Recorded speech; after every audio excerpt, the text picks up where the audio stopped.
Hello साथियों। तो आज की क्लास जो है टॉप मोस्ट इंपॉर्टेंट होने वाली है, क्योंकि यहाँ पर ये जितने भी सब्जेक्ट हैं इन सभी सब्जेक्ट के टोटल आज मैं आपको जो है 500 एमसीक्यू जो है यहाँ पर वो रिवाइज कराने वाला हूँ। जो भी आपको एमसीक्यू पहले कुछ कराए गए थे उनसे रिलेटेड यहाँ पर आज मैं टोटल आपको 500 एमसीक्यू जो है वो रिवाइज करवाऊंगा। तो यहाँ पर आपको 50 नंबर की तैयारी होने वाली है, तो आपको ध्यान से इस वीडियो को देखना है। इसके अलावा अगर चैनल पर नए हैं तो सभी लोग सब्सक्राइब करके नोटिफिकेशन बेल जरूर ऑन कर लीजिएगा। तो चलिए क्लास स्टार्ट करते हैं। विश्व स्वास्थ्य संगठन का मुख्यालय कहाँ स्थित है? तो विश्व स्वास्थ्य संगठन का मुख्यालय जो है वो जेनेवा में स्थित है। कहाँ पर स्थित है? जेनेवा में स्थित है। अगला क्वेश्चन यहाँ पर है कि अंतरराष्ट्रीय मुद्रा कोष का मुख्यालय कहाँ है? तो अंतरराष्ट्रीय मुद्रा कोष का मुख्यालय जो है वाशिंगटन डीसी में है। कहाँ पर है? वाशिंगटन डीसी में। अगला क्वेश्चन है विश्व बैंक यानी कि वर्ल्ड बैंक का मुख्यालय कहाँ पर है? तो इसका मुख्यालय वाशिंगटन डीसी में है। अगला क्वेश्चन यहाँ पर है कि संयुक्त राष्ट्र शैक्षिक वैज्ञानिक और सांस्कृतिक संगठन यानी कि यूएनईएससीओ का मुख्यालय कहाँ पर स्थित है? तो इसका मुख्यालय पेरिस में स्थित है। कहाँ पर स्थित है? पेरिस में स्थित है। अगला है अंतरराष्ट्रीय श्रम संगठन यानी कि आईएलओ का मुख्यालय कहाँ पर स्थित है? तो ये जेनेवा में स्थित है। कहाँ पर स्थित है? जेनेवा में स्थित है। अगला है सार्क का मुख्यालय कहाँ पर स्थित है? तो सार्क का मुख्यालय काठमांडू में स्थित है। कहाँ पर स्थित है? काठमांडू में स्थित है। अगला है नाटो का मुख्यालय कहाँ पर स्थित है? तो नाटो का मुख्यालय ब्रुसेल्स में स्थित है। कहाँ पर स्थित है? ब्रुसेल्स में स्थित है। अगला है एशियाई विकास बैंक यानी कि एडीबी का मुख्यालय कहाँ पर स्थित है? तो ये मनीला में स्थित है। कहाँ पर स्थित है? मनीला में स्थित है। अगला यहाँ पर दिया गया आपका अंतरराष्ट्रीय आपराधिक न्यायालय यानी कि आईसीसी का मुख्यालय कहाँ पर स्थित है? तो द हेग में जो है इसका मुख्यालय स्थित है। अगला यहाँ पर दिया गया है अंतरराष्ट्रीय परमाणु ऊर्जा एजेंसी का मुख्यालय कहाँ पर है? तो इसका मुख्यालय जो है वो वियना में है। कहाँ पर स्थित है? वियना में स्थित है। अगला यहाँ पर है भारतीय रिजर्व बैंक यानी कि आरबीआई का मुख्यालय कहाँ पर स्थित है? तो आरबीआई का मुख्यालय मुंबई में स्थित है। अगला क्वेश्चन यहाँ पर दिया गया है कि भारतीय अंतरिक्ष अनुसंधान संगठन यानी कि इसरो का मुख्यालय कहाँ पर है? तो इसका मुख्यालय जो है वो बेंगलुरु में स्थित है। अगला क्वेश्चन है विश्व व्यापार संगठन यानी कि डब्ल्यूटीओ का मुख्यालय कहाँ पर स्थित है? तो इसका मुख्यालय जो है वो जेनेवा में स्थित है। अगला क्वेश्चन यहाँ पर है कि एमनेस्टी इंटरनेशनल का मुख्यालय कहाँ पर स्थित है? तो ये लंदन में स्थित है। कहाँ पर स्थित है? लंदन में स्थित है। अगला यहाँ पर है संयुक्त राष्ट्र बाल कोष का मुख्यालय कहाँ पर स्थित है? तो इसका मुख्यालय न्यूयॉर्क में स्थित है। कहाँ पर स्थित है? न्यूयॉर्क में स्थित है। अगला है खाद्य और कृषि संगठन यानी कि एफएओ का मुख्यालय कहाँ पर स्थित है? तो इसका मुख्यालय रोम में स्थित है। कहाँ पर स्थित है? रोम में स्थित है। अगला क्वेश्चन है ओपेक का मुख्यालय कहाँ पर स्थित है? तो ओपेक का मुख्यालय जो है वो वियना में स्थित है। कहाँ पर स्थित है? वियना में स्थित है। अगला क्वेश्चन यहाँ पर दिया गया है कि एशियाई इंफ्रास्ट्रक्चर इन्वेस्टमेंट बैंक यानी कि एआईआईबी का मुख्यालय कहाँ पर स्थित है? तो इसका मुख्यालय चीन बीजिंग में स्थित है। कहाँ पर स्थित है? बीजिंग में। अगला है इंटरपोल का मुख्यालय कहाँ पर स्थित है? तो इंटरपोल का मुख्यालय जो है वो लियोन में स्थित है। कहाँ पर स्थित है? लियोन में स्थित है। अगला क्वेश्चन यहाँ पर दिया गया है कि अंतरराष्ट्रीय ओलंपिक समिति का मुख्यालय कहाँ है? तो अंतरराष्ट्रीय ओलंपिक समिति का मुख्यालय जो है वो लॉजेन में है। कहाँ पर है? लॉजेन में। अगला यहाँ पर क्वेश्चन दिया गया है, आपको ध्यान दीजिए, विश्व बौद्धिक संपदा संगठन का मुख्यालय कहाँ पर स्थित है? तो विश्व बौद्धिक संपदा संगठन का मुख्यालय जो है आपका जेनेवा में स्थित है। कहाँ पर स्थित है? जेनेवा में। अगला क्वेश्चन है ब्रिक्स बैंक का मुख्यालय कहाँ पर है? तो ब्रिक्स यानी कि न्यू डेवलपमेंट बैंक का मुख्यालय जो है वो संघाई में स्थित है। कहाँ पर स्थित है? संघाई में। अगला क्वेश्चन यहाँ पर दिया गया है कि भारतीय प्रतिभूति और विनिमय बोर्ड यानी कि सेबी का मुख्यालय कहाँ पर स्थित है? तो सेबी का मुख्यालय मुंबई में स्थित है। कहाँ पर स्थित है? मुंबई में स्थित है।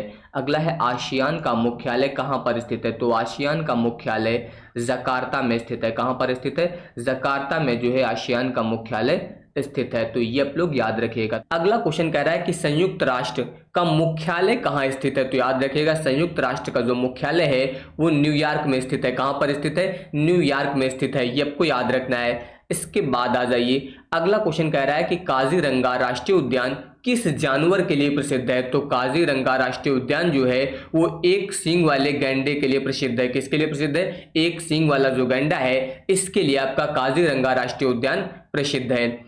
इसके बाद अगला है डेविस कप का संबंध किस खेल से है? तो याद रखिएगा जो डेविस कप है इसका संबंध टेनिस से होता है। किससे होता है? टेनिस से होता है। यहाँ पर क्वेश्चन दिया गया है आपको सबसे पहले कि भारत और पाकिस्तान के बीच की सीमा रेखा किस नाम से जानी जाती है, यानी कि भारत और पाकिस्तान के बीच की जो सीमा रेखा है इसको किस नाम से जाना जाता है? तो इसको जो है याद रखिएगा रेड क्लिफ रेखा के नाम से जाना जाता है। किस रेखा के नाम से जानते हैं? रेड क्लिफ रेखा के नाम से जो है भारत और पाकिस्तान के बीच की सीमा रेखा को जाना जाता है। इसके अलावा भारत की सबसे लंबी स्थलीय सीमा किस देश के साथ है? तो सबसे लंबी अगर स्थलीय सीमा की बात होगी तो वो बांग्लादेश के साथ है। किसके साथ है? बांग्लादेश के साथ। लगभग जो है यहाँ पर 4096.7 किलोमीटर, ये आप लोग याद रखिएगा, ये यहाँ पर जो है बांग्लादेश की स्थलीय सीमा की लंबाई है। ठीक है। इसके अलावा बांग्लादेश की राजधानी की बात की जाए तो बांग्लादेश की जो राजधानी है वो ढाका है। ये भी याद रखिएगा क्योंकि राजधानी भी अक्सर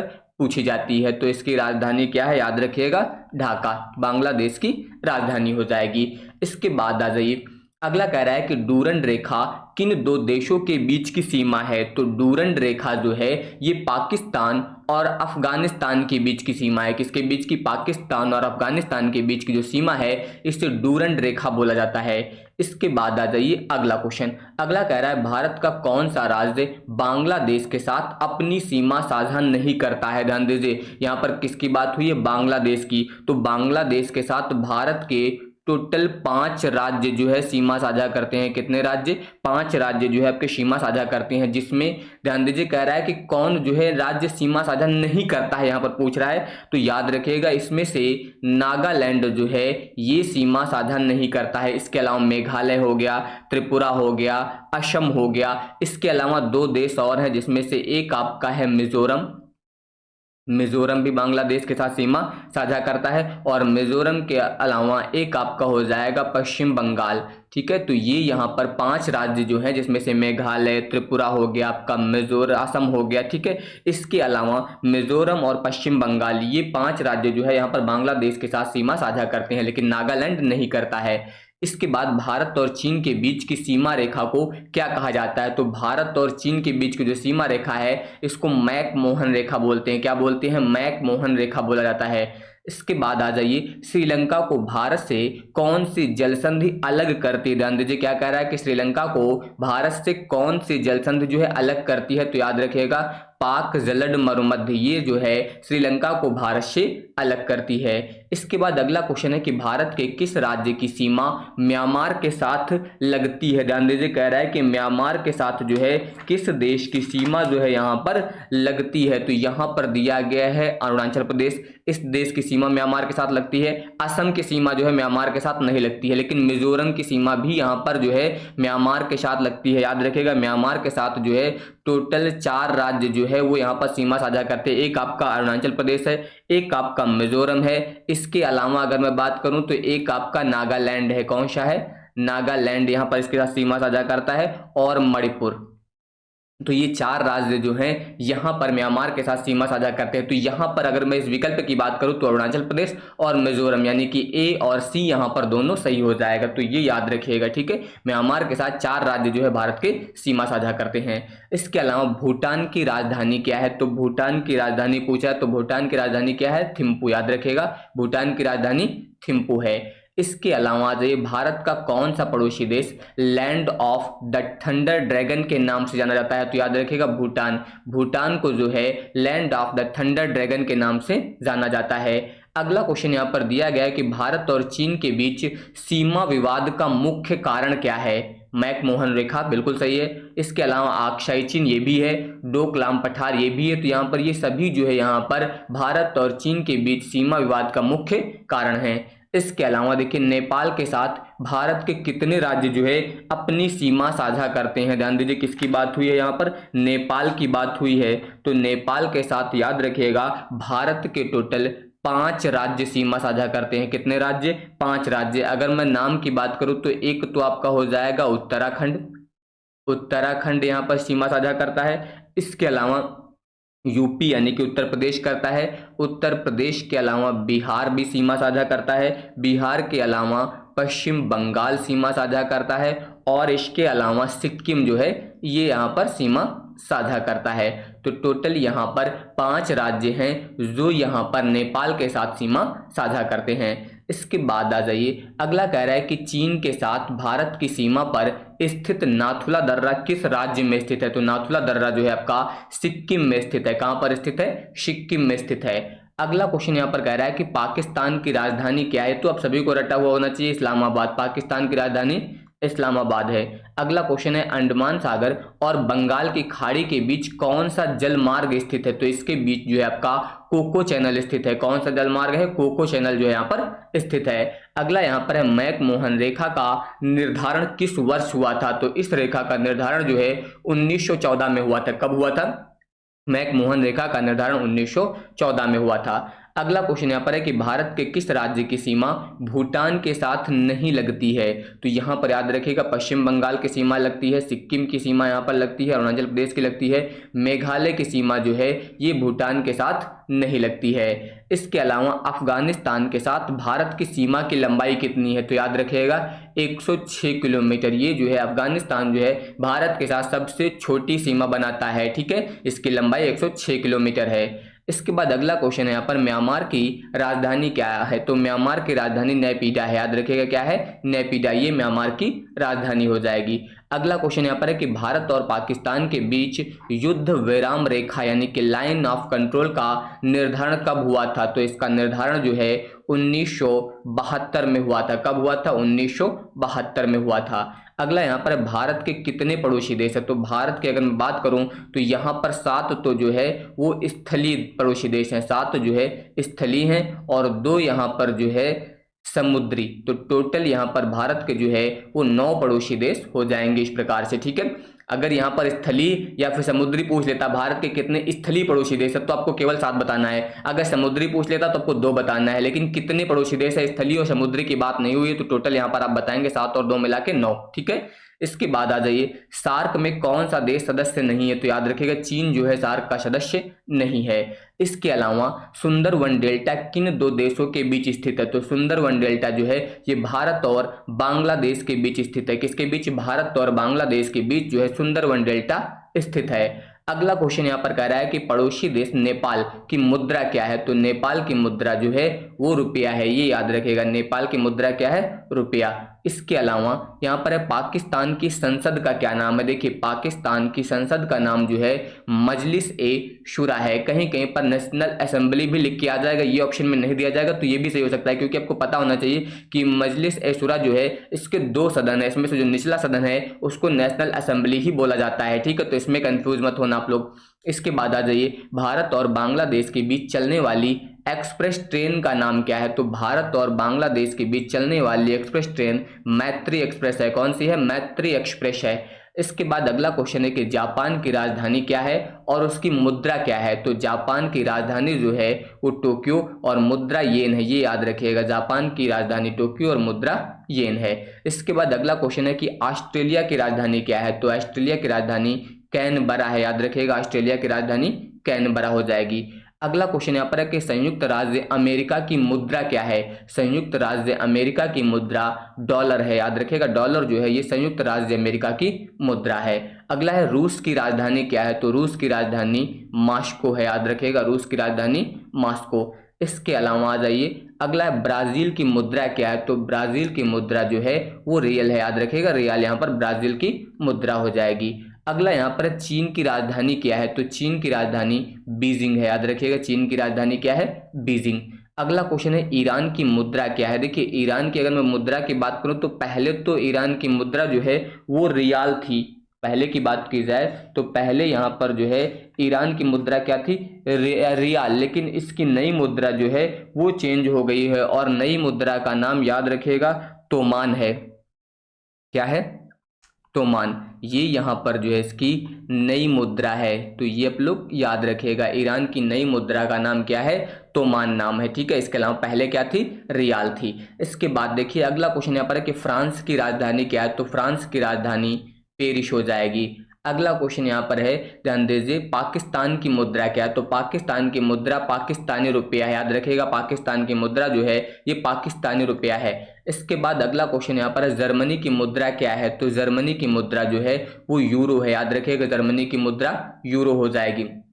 अगला यहाँ पर है कनाडा की राजधानी क्या है, तो कनाडा की राजधानी ओटावा होती है, याद रखिएगा कनाडा की राजधानी क्या है, ओटावा। इसके अलावा अगला क्वेश्चन है अर्जेंटीना की मुद्रा क्या है, तो याद रखिएगा पेसो, या फिर कहीं कहीं पर पीशो लिखा मिल जाएगा, तो कंफ्यूज मत होना, ठीक है। पेशो या फिर पीसो जो है अर्जेंटीना की मुद्रा हो जाएगी।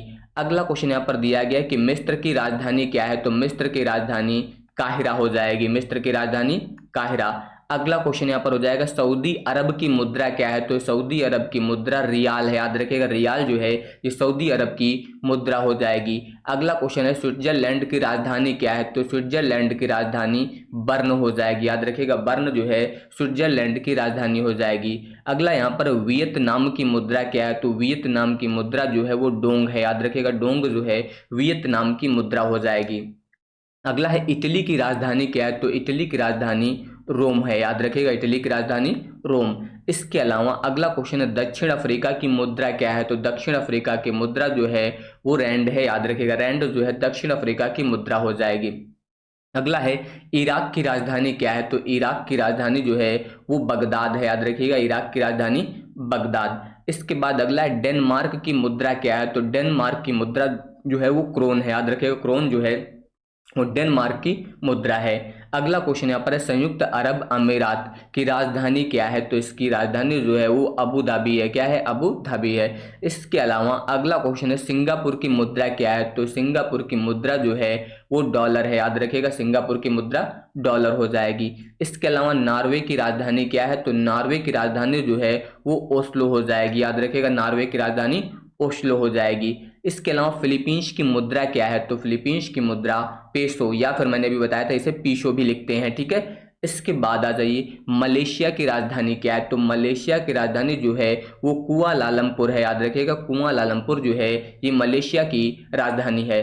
इसके बाद आ जाइए अगला क्वेश्चन। अगला यहाँ पर कह रहा है कि गुजरात की राजधानी क्या है, तो गुजरात की राजधानी याद रखिएगा गांधीनगर, ठीक है।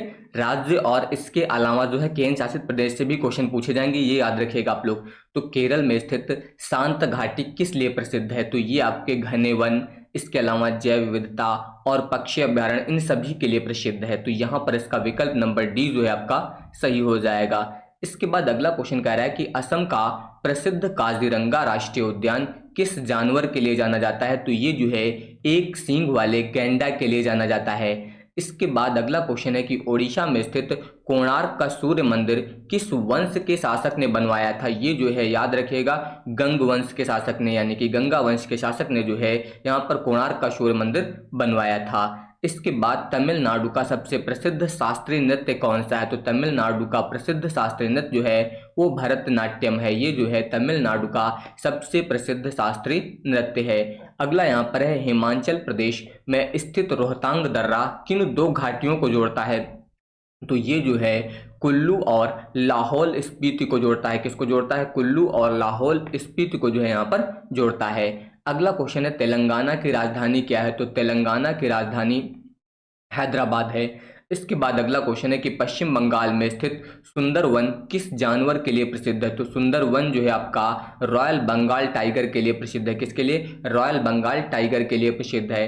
अगला यहाँ पर है बिहार में स्थित बोधगया जो है क्यों प्रसिद्ध है, तो बोधगया जो है क्यों प्रसिद्ध है, क्योंकि यहाँ पर जो है भगवान बुद्ध को ज्ञान प्राप्त हुआ था, इसलिए यहाँ पर बोधगया जो है वो प्रसिद्ध है। अगला है गोवा की राजधानी क्या है, तो गोवा की राजधानी जो है वो पणजी है। इसके अलावा आ जाइए पंजाब का प्रसिद्ध त्योहार कौन सा है, तो पंजाब का प्रसिद्ध त्योहार जो है वो लोहड़ी है, याद रखिएगा। इसके अलावा अगला क्वेश्चन है कर्नाटक की राजधानी क्या है, तो कर्नाटक की राजधानी याद रखिएगा बेंगलुरु, बेंगलुरु जो है कर्नाटक की राजधानी है। अगला है जम्मू और कश्मीर में स्थित डल झील कहाँ पर स्थित है, तो डल झील जो है ये श्रीनगर में स्थित है, कहाँ पर स्थित है, श्रीनगर में स्थित है। अगला क्वेश्चन यहाँ पर है कि मणिपुर का प्रसिद्ध त्योहार कौन सा है, तो मणिपुर का प्रसिद्ध त्योहार लाई हरोबा है, कौन सा है, लाई हरोबा, ये मणिपुर का जो है प्रसिद्ध त्योहार है। अगला यहाँ पर है राजस्थान में स्थित अजमेर शरीफ दरगाह किस सूफी संत की है, तो ये याद रखिएगा ये जो है मोइनुद्दीन चिश्ती की है, किसकी है, मोइनुद्दीन चिश्ती की। अगला यहाँ पर हो जाएगा क्वेश्चन मध्य प्रदेश में स्थित खजुराहो के मंदिर किस शैली में बने हैं, तो ये जो है नागर शैली में बने हैं, खजुराहो के मंदिर जो है वो नागर शैली में बने हुए हैं। अगला यहाँ पर है सिक्किम की राजधानी क्या है, तो सिक्किम की राजधानी याद रखिएगा गंगटोक है। क्या है, गंगटोक जो है सिक्किम की राजधानी है। अगला क्वेश्चन यहाँ पर दिया गया है कि हरियाणा का सबसे प्रसिद्ध लोक नृत्य कौन सा है, तो याद रखिएगा हरियाणा का लोक नृत्य जो है वो स्वांग है। कौन सा है, स्वांग, ये हरियाणा का प्रसिद्ध लोक नृत्य है। अगला यहाँ पर दिया गया है कि महाराष्ट्र में स्थित एलोरा की गुफाएं किसके लिए प्रसिद्ध हैं, तो एलोरा की गुफाएं जो है वो हिंदू, बौद्ध और जैन धर्म के मंदिर के लिए जो है वो प्रसिद्ध हैं। अगला क्वेश्चन यहाँ पर है कि उत्तर प्रदेश की राजधानी, ये तो रटा हुआ होना चाहिए, उत्तर प्रदेश की राजधानी लखनऊ है। इसके बाद आ जाइए अगला क्वेश्चन है कि आंध्र प्रदेश का सबसे प्रसिद्ध शास्त्रीय नृत्य कौन सा है, तो सबसे प्रसिद्ध शास्त्रीय नृत्य कुचिपुड़ी है, ये आंध्र प्रदेश का हो जाएगा। अगला यहाँ पर है उत्तराखंड में स्थित फूलों की घाटी किस राष्ट्रीय उद्यान का हिस्सा है, तो ये जो है फूलों की घाटी राष्ट्रीय उद्यान का हिस्सा है। अगला यहाँ पर दिया गया है झारखंड की राजधानी क्या है, तो झारखंड की राजधानी रांची है। इसके बाद अगला क्वेश्चन है कि मेघालय की राजधानी क्या है, तो मेघालय की राजधानी शिलांग है। इसके बाद अगला क्वेश्चन यहाँ पर है कि मिजोरम का प्रसिद्ध लोक नृत्य कौन सा है, तो मिजोरम का प्रसिद्ध लोक नृत्य जो है वो चेराव है। इसके बाद अगला क्वेश्चन यहाँ पर दिया गया है कि विश्व पृथ्वी दिवस कब मनाया जाता है, तो विश्व पृथ्वी दिवस जो है 22 अप्रैल को मनाया जाता है। कब मनाया जाता है, 22 अप्रैल को मनाया जाता है। अगला है अंतर्राष्ट्रीय योग दिवस कब मनाया जाता है, तो अंतर्राष्ट्रीय योग दिवस जो है आपका 21 जून को मनाया जाता है। योग दिवस कब मनाया जाता है, 21 जून को। अगला यहाँ पर है विश्व पर्यावरण दिवस कब मनाया जाता है, तो विश्व पर्यावरण दिवस जो है ये 5 जून को मनाया जाता है। कब मनाया जाता है, 5 जून को। अगला क्वेश्चन यहाँ पर है कि विश्व एड्स दिवस कब मनाया जाता है, तो विश्व एड्स दिवस जो है 1 दिसंबर को मनाया जाता है। कब मनाया जाता है, 1 दिसंबर को मनाया जाता है। अगला क्वेश्चन यहाँ पर है कि राष्ट्रीय विज्ञान दिवस कब मनाया जाता है, तो राष्ट्रीय विज्ञान दिवस जो है आपका 28 फरवरी को मनाया जाता है। कब मनाया जाता है, 28 फरवरी को मनाया जाता है। अगला यहाँ पर है विश्व जल दिवस कब मनाया जाता है, तो विश्व जल दिवस जो है आपका 22 मार्च को मनाया जाता है। कब मनाया जाता है, 22 मार्च को मनाया जाता है। अगला यहाँ पर दिया गया शिक्षक दिवस कब मनाया जाता है, तो ये आपका 5 सितंबर को मनाया जाता है। अगला क्वेश्चन यहाँ पर दिया गया कि विश्व ओजोन दिवस कब मनाते हैं, तो विश्व ओजोन दिवस जो है 16 सितंबर को मनाया जाता है। अगला यहाँ पर है भारतीय वायुसेना दिवस कब मनाया जाता है, तो भारतीय वायुसेना दिवस जो है आपका 8 अक्टूबर को मनाया जाता है। कब मनाया जाता है, 8 अक्टूबर को जो है भारतीय वायुसेना दिवस मनाया जाता है। अगला क्वेश्चन है अंतर्राष्ट्रीय महिला दिवस कब मनाया जाता है, तो अंतर्राष्ट्रीय महिला दिवस आपका 8 मार्च को मनाया जाता है। इसके बाद अगला क्वेश्चन यहाँ पर है कि विश्व रक्तदाता दिवस कब मनाया जाता है, तो रक्तदाता दिवस जो है आपका 14 जून को मनाया जाता है। कब मनाया जाता है, 14 जून को। अगला क्वेश्चन है विश्व मधुमेह दिवस कब मनाया जाता है, तो विश्व मधुमेह दिवस जो है आपका 14 नवंबर को मनाया जाता है। कब मनाया जाता है, 14 नवंबर को मनाया जाता है। अगला क्वेश्चन यहाँ पर है कि राष्ट्रीय एकता दिवस कब मनाया जाता है, तो राष्ट्रीय एकता दिवस जो है आपका 31 अक्टूबर को मनाया जाता है। कब मनाया जाता है, 31 अक्टूबर को मनाया जाता है। अगला यहाँ पर है विश्व उपभोक्ता अधिकार दिवस कब मनाया जाता है, तो विश्व उपभोक्ता अधिकार दिवस जो है ये 15 मार्च को मनाया जाता है। कब मनाया जाता है, 15 मार्च को मनाया जाता है। अगला है अंतर्राष्ट्रीय जैव विविधता दिवस, तो याद रखिएगा ये आपका 22 मई को मनाया जाता है। कब मनाया जाता है, अंतर्राष्ट्रीय जैव विविधता दिवस 22 मई को मनाया जाता है। अगला है विश्व पर्यटन दिवस कब मनाया जाता है, तो विश्व पर्यटन दिवस जो है 27 सितंबर को मनाया जाता है। कब मनाया जाता है, 27 सितंबर को। अगला यहाँ पर है संयुक्त राष्ट्र दिवस कब मनाया जाता है, तो संयुक्त राष्ट्र दिवस जो है आपका 24 अक्टूबर को मनाया जाता है। कब मनाया जाता है, 24 अक्टूबर को मनाया जाता है। अगला है कारगिल विजय दिवस कब मनाया जाता है, तो कारगिल विजय दिवस जो है आपका 26 जुलाई को मनाया जाता है। कब मनाया जाता है, 26 जुलाई को मनाया जाता है। अगला है विश्व हिंदी दिवस कब मनाया जाता है, तो विश्व हिंदी दिवस जो है आपका 10 जनवरी को मनाया जाता है। विश्व हिंदी दिवस जो है कब मनाया जाता है, 10 जनवरी को मनाया जाता है। अगला यहाँ पर है राष्ट्रीय खेल दिवस किसके जन्मदिन पर मनाया जाता है, तो राष्ट्रीय खेल दिवस जो है आपका ये ध्यानचंद के जन्म दिवस पर जो है मनाया जाता है। ठीक है। इसके अलावा विश्व कैंसर दिवस कब मनाया जाता है, तो विश्व कैंसर दिवस जो है आपका 4 फरवरी को मनाया जाता है। वर्ल्ड कैंसर डे जो है 4 फरवरी को मनाया जाता है। अगला यहाँ पर विश्व श्रमिक दिवस कब मनाया जाता है, तो श्रमिक दिवस जो है आपका 1 मई को मनाया जाता है। कब मनाया जाता है? 1 मई को मनाया जाता है।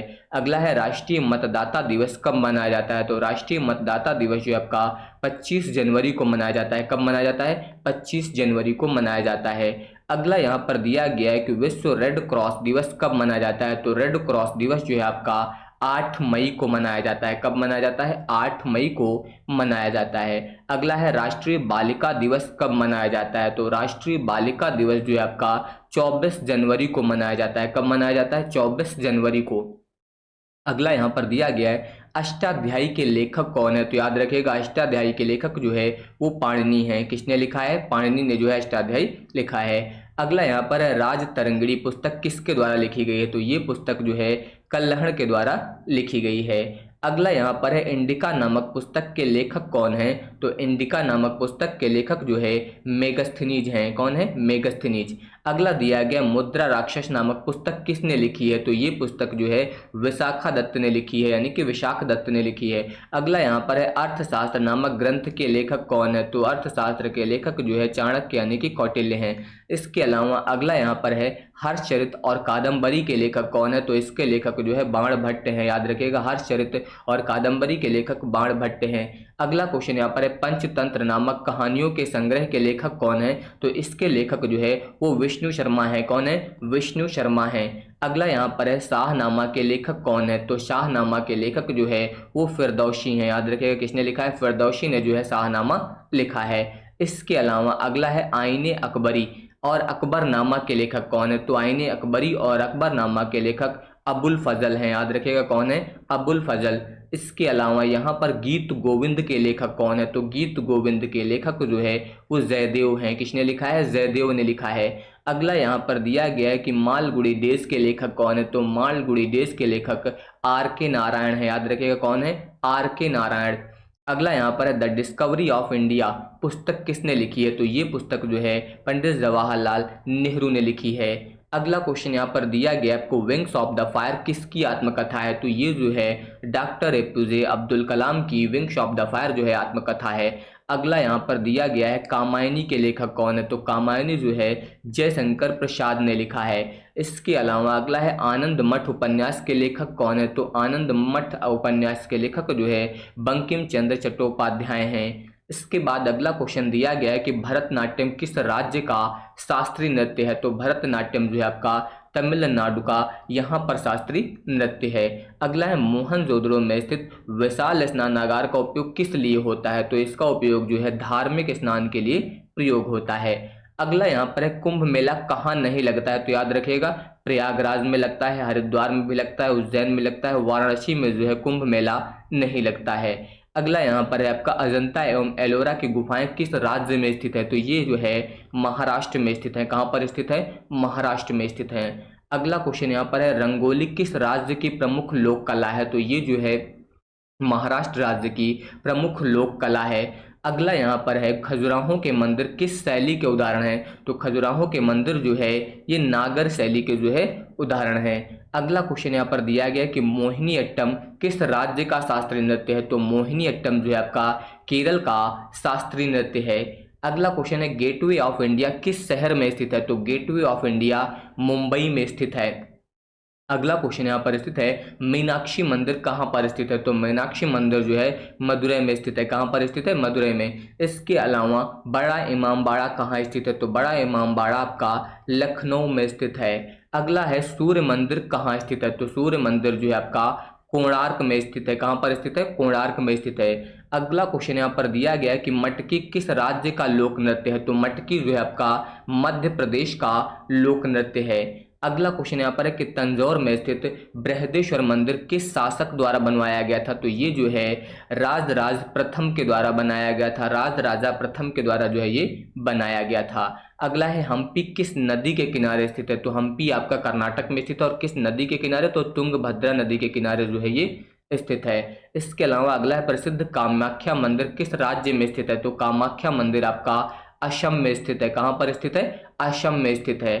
अगला क्वेश्चन है भारत माता मंदिर कहाँ पर स्थित है? तो भारत माता मंदिर जो है आपका वाराणसी में स्थित है। कहाँ पर स्थित है? वाराणसी में स्थित है। अगला क्वेश्चन है ओणम किस राज्य का प्रसिद्ध त्योहार है? तो ओणम जो है आपका केरल का प्रमुख त्योहार है। किस राज्य का? केरल का प्रमुख त्योहार है। अगला क्वेश्चन है गरबा किस राज्य का प्रसिद्ध लोक नृत्य है? तो गरबा जो है आपका गुजरात का प्रसिद्ध लोक नृत्य है। कहाँ का? गुजरात का प्रसिद्ध लोक नृत्य है।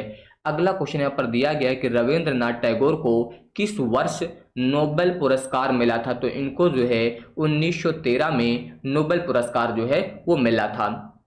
अगला है उस्ताद अमजद अली खान का संबंध किस वाद्य यंत्र से है? तो इनका संबंध जो है वो सरोद से है। किस वाद्य यंत्र से है? सरोद से है।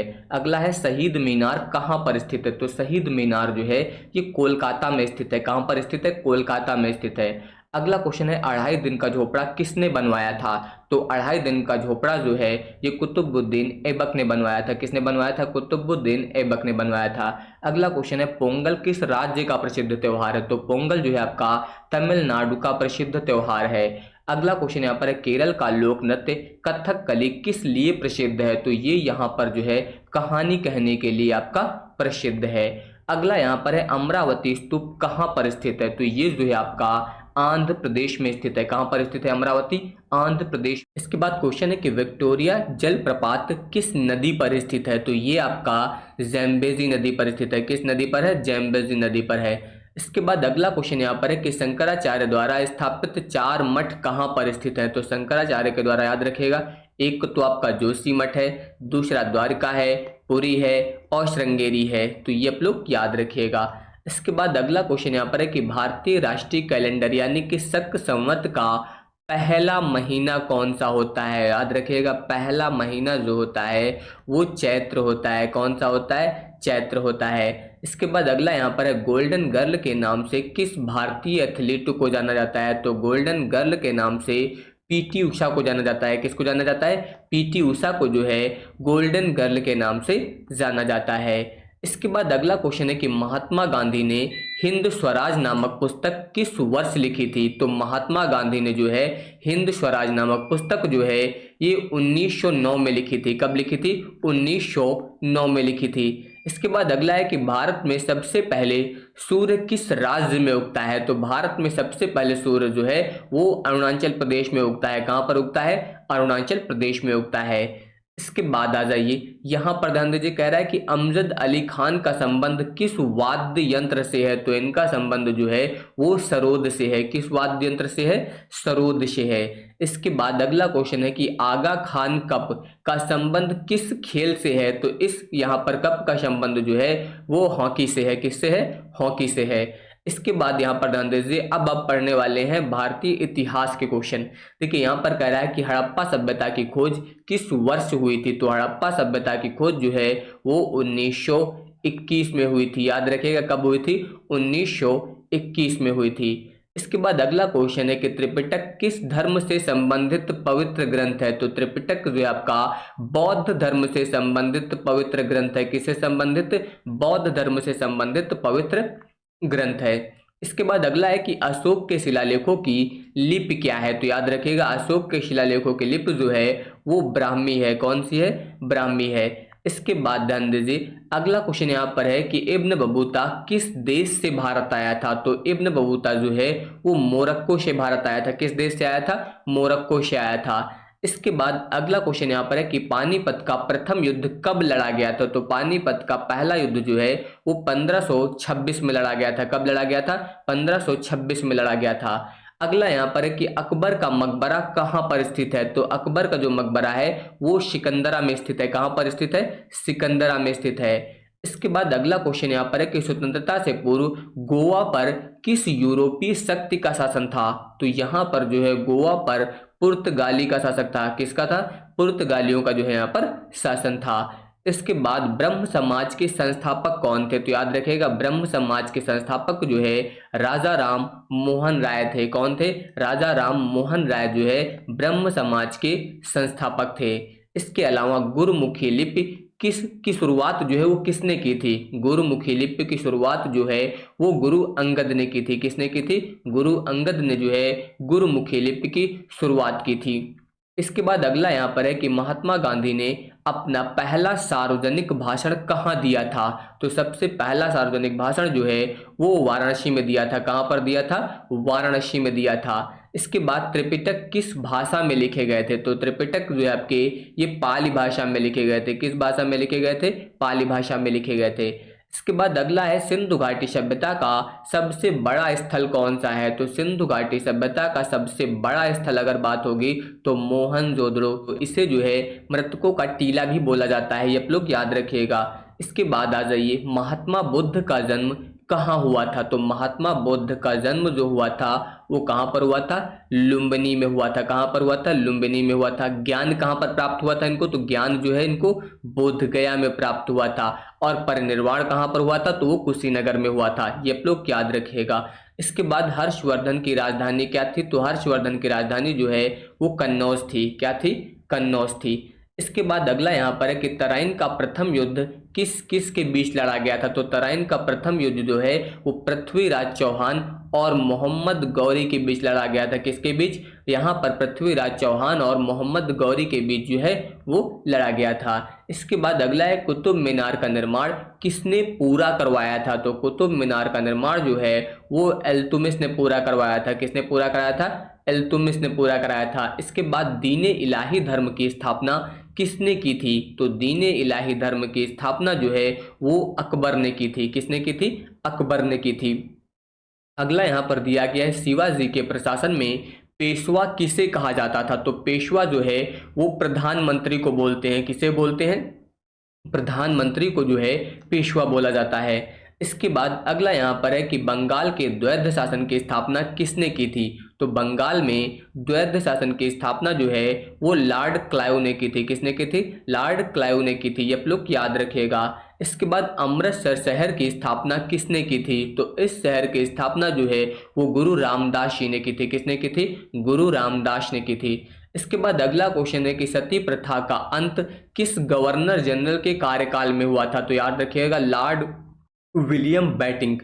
यहाँ पर जो है लॉर्ड विलियम बेटिंक के कार्यकाल में जो है यहाँ पर सती प्रथा का अंत हुआ था। इसके बाद अगला है कि 1857 का विद्रोह कहाँ से शुरू हुआ था? तो ये विद्रोह जो है आपका मेरठ से शुरू हुआ था। 1857 का विद्रोह जो है वो कहाँ से शुरू हुआ था? मेरठ से शुरू हुआ था। इसके बाद आ जाइए, भारत का नेपोलियन किसे कहा जाता है? तो भारत का नेपोलियन जो है समुद्रगुप्त को बोला जाता है। इसके बाद अगला क्वेश्चन यहाँ पर है कि अलाई दरवाजा का निर्माण किस सुल्तान ने करवाया था? तो इसका निर्माण जो है वो अलाउद्दीन खिलजी ने करवाया था। किसने करवाया था? अलाउद्दीन खिलजी ने करवाया था। इसके बाद अगला है कि आगरा शहर की स्थापना किसने की थी? तो आगरा शहर की स्थापना जो है सिकंदर लोदी ने की थी। किसने की थी? सिकंदर लोदी ने की थी।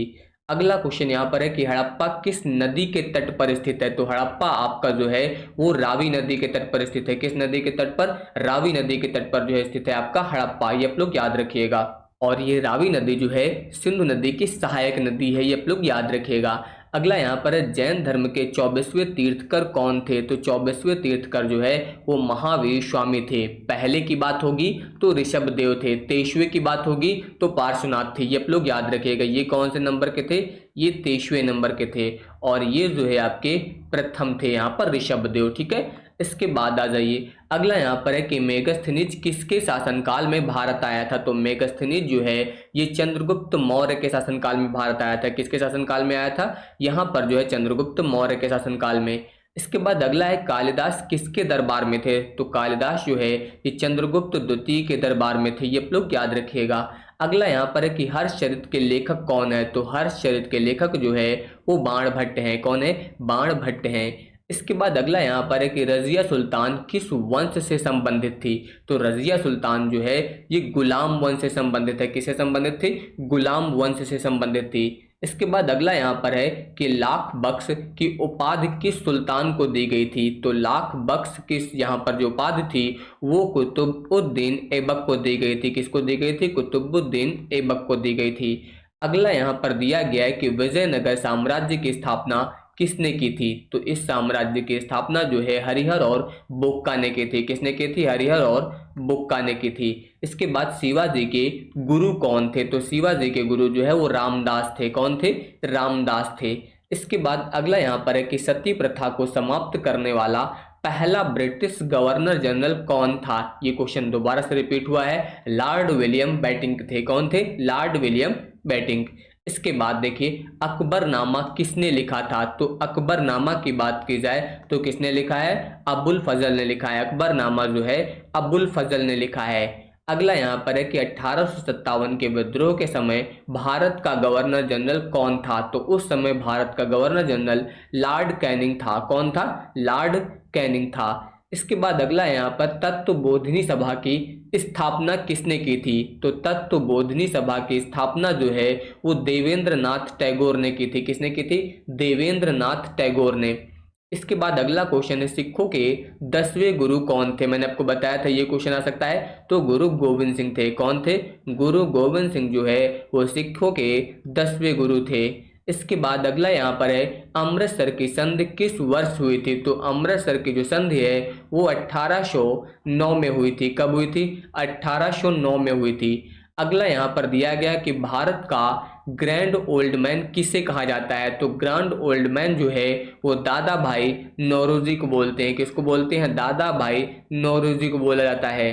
अगला यहाँ पर है कि चोल वंश का सबसे शक्तिशाली शासक कौन था? तो चोल वंश का सबसे शक्तिशाली शासक जो था वो राजेंद्र चोल था। कौन था? राजेंद्र चोल जो है ये चोल वंश का सबसे शक्तिशाली शासक था। ये आप लोग याद रखिएगा। इसके बाद अगला यहाँ पर है कि इलाहाबाद स्तंभ शिलालेख किससे संबंधित है? तो इलाहाबाद स्तंभ शिलालेख जो है आपका समुद्रगुप्त से संबंधित है। किससे संबंधित है? समुद्रगुप्त से संबंधित है। तो यहाँ पर जो इलाहाबाद दिया गया प्रयागराज भी लिख के आ सकता है, ये आप लोग याद रखिएगा। ठीक है। इसके बाद आ जाइए त्रिपिटक किस भाषा में लिखे गए हैं? ये आपका क्वेश्चन रिपीट हो रहा है, तो किस भाषा में लिखे गए हैं? पाली भाषा में लिखे गए हैं। इसके बाद अगला है दिल्ली सल्तनत का वह शासक जिसने बाजार नियंत्रण प्रणाली लागू की, वो कौन था? तो याद रखिएगा अलाउद्दीन खिलजी। बाजार नियंत्रण प्रणाली किसने लागू की थी? तो अलाउद्दीन खिलजी ने लागू की थी। अगला यहाँ पर है कि हर्षवर्धन के समय कौन सा चीनी यात्री भारत आया था? तो हर्षवर्धन के समय जो है ह्वेनसांग भारत आया था। कौन आया था? ह्वेनसांग जो है ये भारत आया था। इसके बाद अगला यहाँ पर है कि सती प्रथा को समाप्त करने में किसका महत्वपूर्ण योगदान था? तो सती प्रथा को समाप्त करने में महत्वपूर्ण योगदान राजा राम मोहन राय का था। किसका था? राजा राम मोहन राय का था। अगला यहाँ पर है कि प्लासी का युद्ध किस वर्ष लड़ा गया था? तो प्लासी का युद्ध जो है वो 1757 में लड़ा गया था। कब लड़ा गया था? 1757 में। अगला यहाँ पर है कि आर्य समाज के संस्थापक कौन थे? आर्य समाज के जो संस्थापक थे वो दयानंद सरस्वती थे। कौन था? दयानंद सरस्वती जो है ये आर्य समाज के संस्थापक थे। इसके बाद क्वेश्चन है कि मोहनजोदड़ो का स्थानीय नाम क्या है? अभी मैंने बताया था इसको जो है मृतकों का टीला बोलते हैं। ध्यान दीजिए मृतकों का नगर भी लिखा है, कंफ्यूज मत होइएगा। मोहनजोदड़ो को मृतकों का टीला बोला जाता है। इसके बाद देखिए यहाँ पर अब हम लोग बात करेंगे भारतीय राष्ट्रीय आंदोलन की। इससे भी आपके 5 क्वेश्चन आएंगे पेट में। तो यहाँ पर ध्यान दीजिए क्वेश्चन है कि भारतीय राष्ट्रीय कांग्रेस की स्थापना किस वर्ष हुई थी? तो भारतीय राष्ट्रीय कांग्रेस की स्थापना जो हुई थी वो 1885 में हुई थी। कब हुई थी? 1885 में हुई थी। इसके बाद अगला क्वेश्चन यहाँ पर दिया गया है कि बंगाल का विभाजन किस वर्ष हुआ था? तो बंगाल का विभाजन जो है ये 1905 में हुआ था। कब हुआ था? 1905 में हुआ था। अगला यहाँ पर क्वेश्चन है कि जलियांवाला बाग हत्याकांड किस शहर में हुआ था? तो ये आपका अमृतसर में हुआ था। कहाँ पर हुआ था? जलियांवाला बाग हत्याकांड जो है ये अमृतसर में हुआ था। तो इसका विकल्प नंबर सी सही होगा।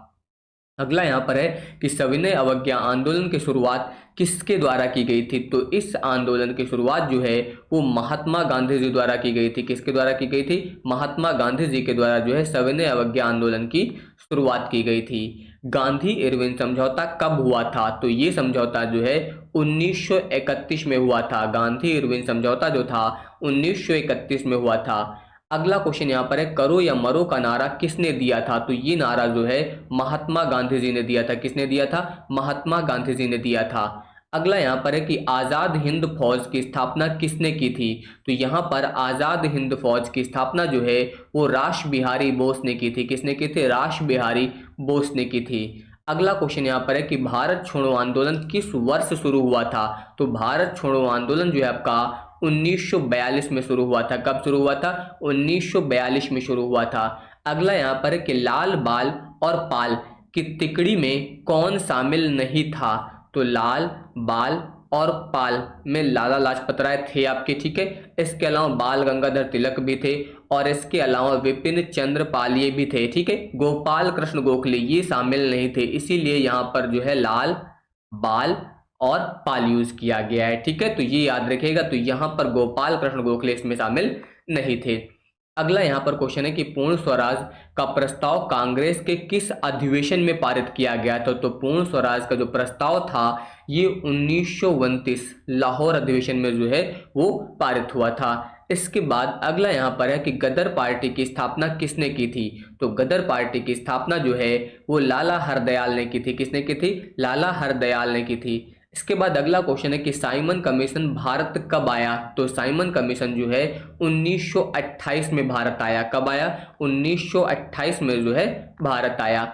इसके बाद अगला क्वेश्चन यहाँ पर है कि चंपारण सत्याग्रह कब हुआ था? तो चंपारण सत्याग्रह जो है आपका 1917 में हुआ था। कब हुआ था? 1917 में जो है चंपारण सत्याग्रह हुआ था। अगला क्वेश्चन यहाँ पर आ जाइए, मुस्लिम लीग की स्थापना कहाँ हुई थी? तो मुस्लिम लीग की स्थापना जो है ये ढाका में हुई थी। कहाँ पर हुई थी? ढाका में हुई थी। अगला क्वेश्चन यहाँ पर है कि चौरी चौरा कांड किस आंदोलन के बाद हुआ था? चौरी चौरा कांड जो है आपका असहयोग आंदोलन के बाद हुआ था। किस आंदोलन के बाद? असहयोग आंदोलन के बाद हुआ था। अगला यहाँ पर है कि स्वतंत्र भारत के पहले गवर्नर जनरल कौन थे? तो स्वतंत्र भारत के पहले गवर्नर जनरल जो है लॉर्ड माउंटबेटन थे। कौन था? लॉर्ड माउंटबेटन जो है पहले गवर्नर जनरल थे। इसके बाद अगला क्वेश्चन है कैबिनेट मिशन भारत कब आया? तो कैबिनेट मिशन जो है आपका 1946 में भारत आया। कब आया कैबिनेट मिशन? 1946 में भारत आया। इसके बाद अगला क्वेश्चन यहाँ पर है कि रोलेट एक्ट किस वर्ष पारित हुआ था? तो रोलेट एक्ट जो है आपका 1919 में पारित हुआ था। कब पारित हुआ था? 1919 में पारित हुआ था। अगला यहाँ पर है असहयोग आंदोलन कब शुरू हुआ था? तो असहयोग आंदोलन की बात की जाए तो ये आपका 1920 में शुरू हुआ था। कब शुरू हुआ था? 1920 में शुरू हुआ था। अगला यहाँ पर दिल्ली चलो का नारा किसने दिया था? तो दिल्ली चलो का नारा जो है सुभाष चंद्र बोस ने दिया था। किसने दिया था? सुभाष चंद्र बोस जी ने दिया था। अगला यहाँ पर है काकोरी ट्रेन डकैती कब हुई थी? तो ये जो है 1925 में हुई थी। कब हुई थी? 1925 में हुई थी। अगला यहाँ पर है बारदौली सत्याग्रह का नेतृत्व किसने किया था? तो बारदौली सत्याग्रह का नेतृत्व जो है सरदार वल्लभ भाई पटेल ने किया था। किसने किया था? सरदार वल्लभ भाई पटेल ने किया था। अगला यहाँ पर क्वेश्चन है कि होम रूल लीग आंदोलन किसने शुरू किया था? तो ये होम रूल लीग जो आंदोलन था ये एनी बेसेंट और बाल गंगाधर तिलक ने शुरू किया था। ये आप लोग याद रखिएगा। अगला यहाँ पर है मार्ले मिंटो सुधार किस वर्ष लागू हुआ था? तो मार्ले मिंटो सुधार जो है आपका 1909 में लागू हुआ था। कब लागू हुआ था? 1909 में लागू हुआ था। अगला है भारत का बिस्मार्क किसे कहा जाता है? तो भारत का बिस्मार्क जो है वो सरदार वल्लभ भाई पटेल को कहते हैं। किसको बोलते हैं? सरदार वल्लभ भाई पटेल जी को बोलते हैं। अगला यहाँ पर इंडियन नेशनल कांग्रेस के पहले अध्यक्ष कौन थे? तो पहले अध्यक्ष जो थे वो WC बनर्जी थे। कौन था? WC बनर्जी जो है इंडियन नेशनल कांग्रेस के पहले अध्यक्ष थे। अगला यहाँ पर है स्वदेशी आंदोलन कब शुरू हुआ था? तो स्वदेशी आंदोलन जो है आपका 1905 में शुरू हुआ था। कब शुरू हुआ था? 1905 में शुरू हुआ था।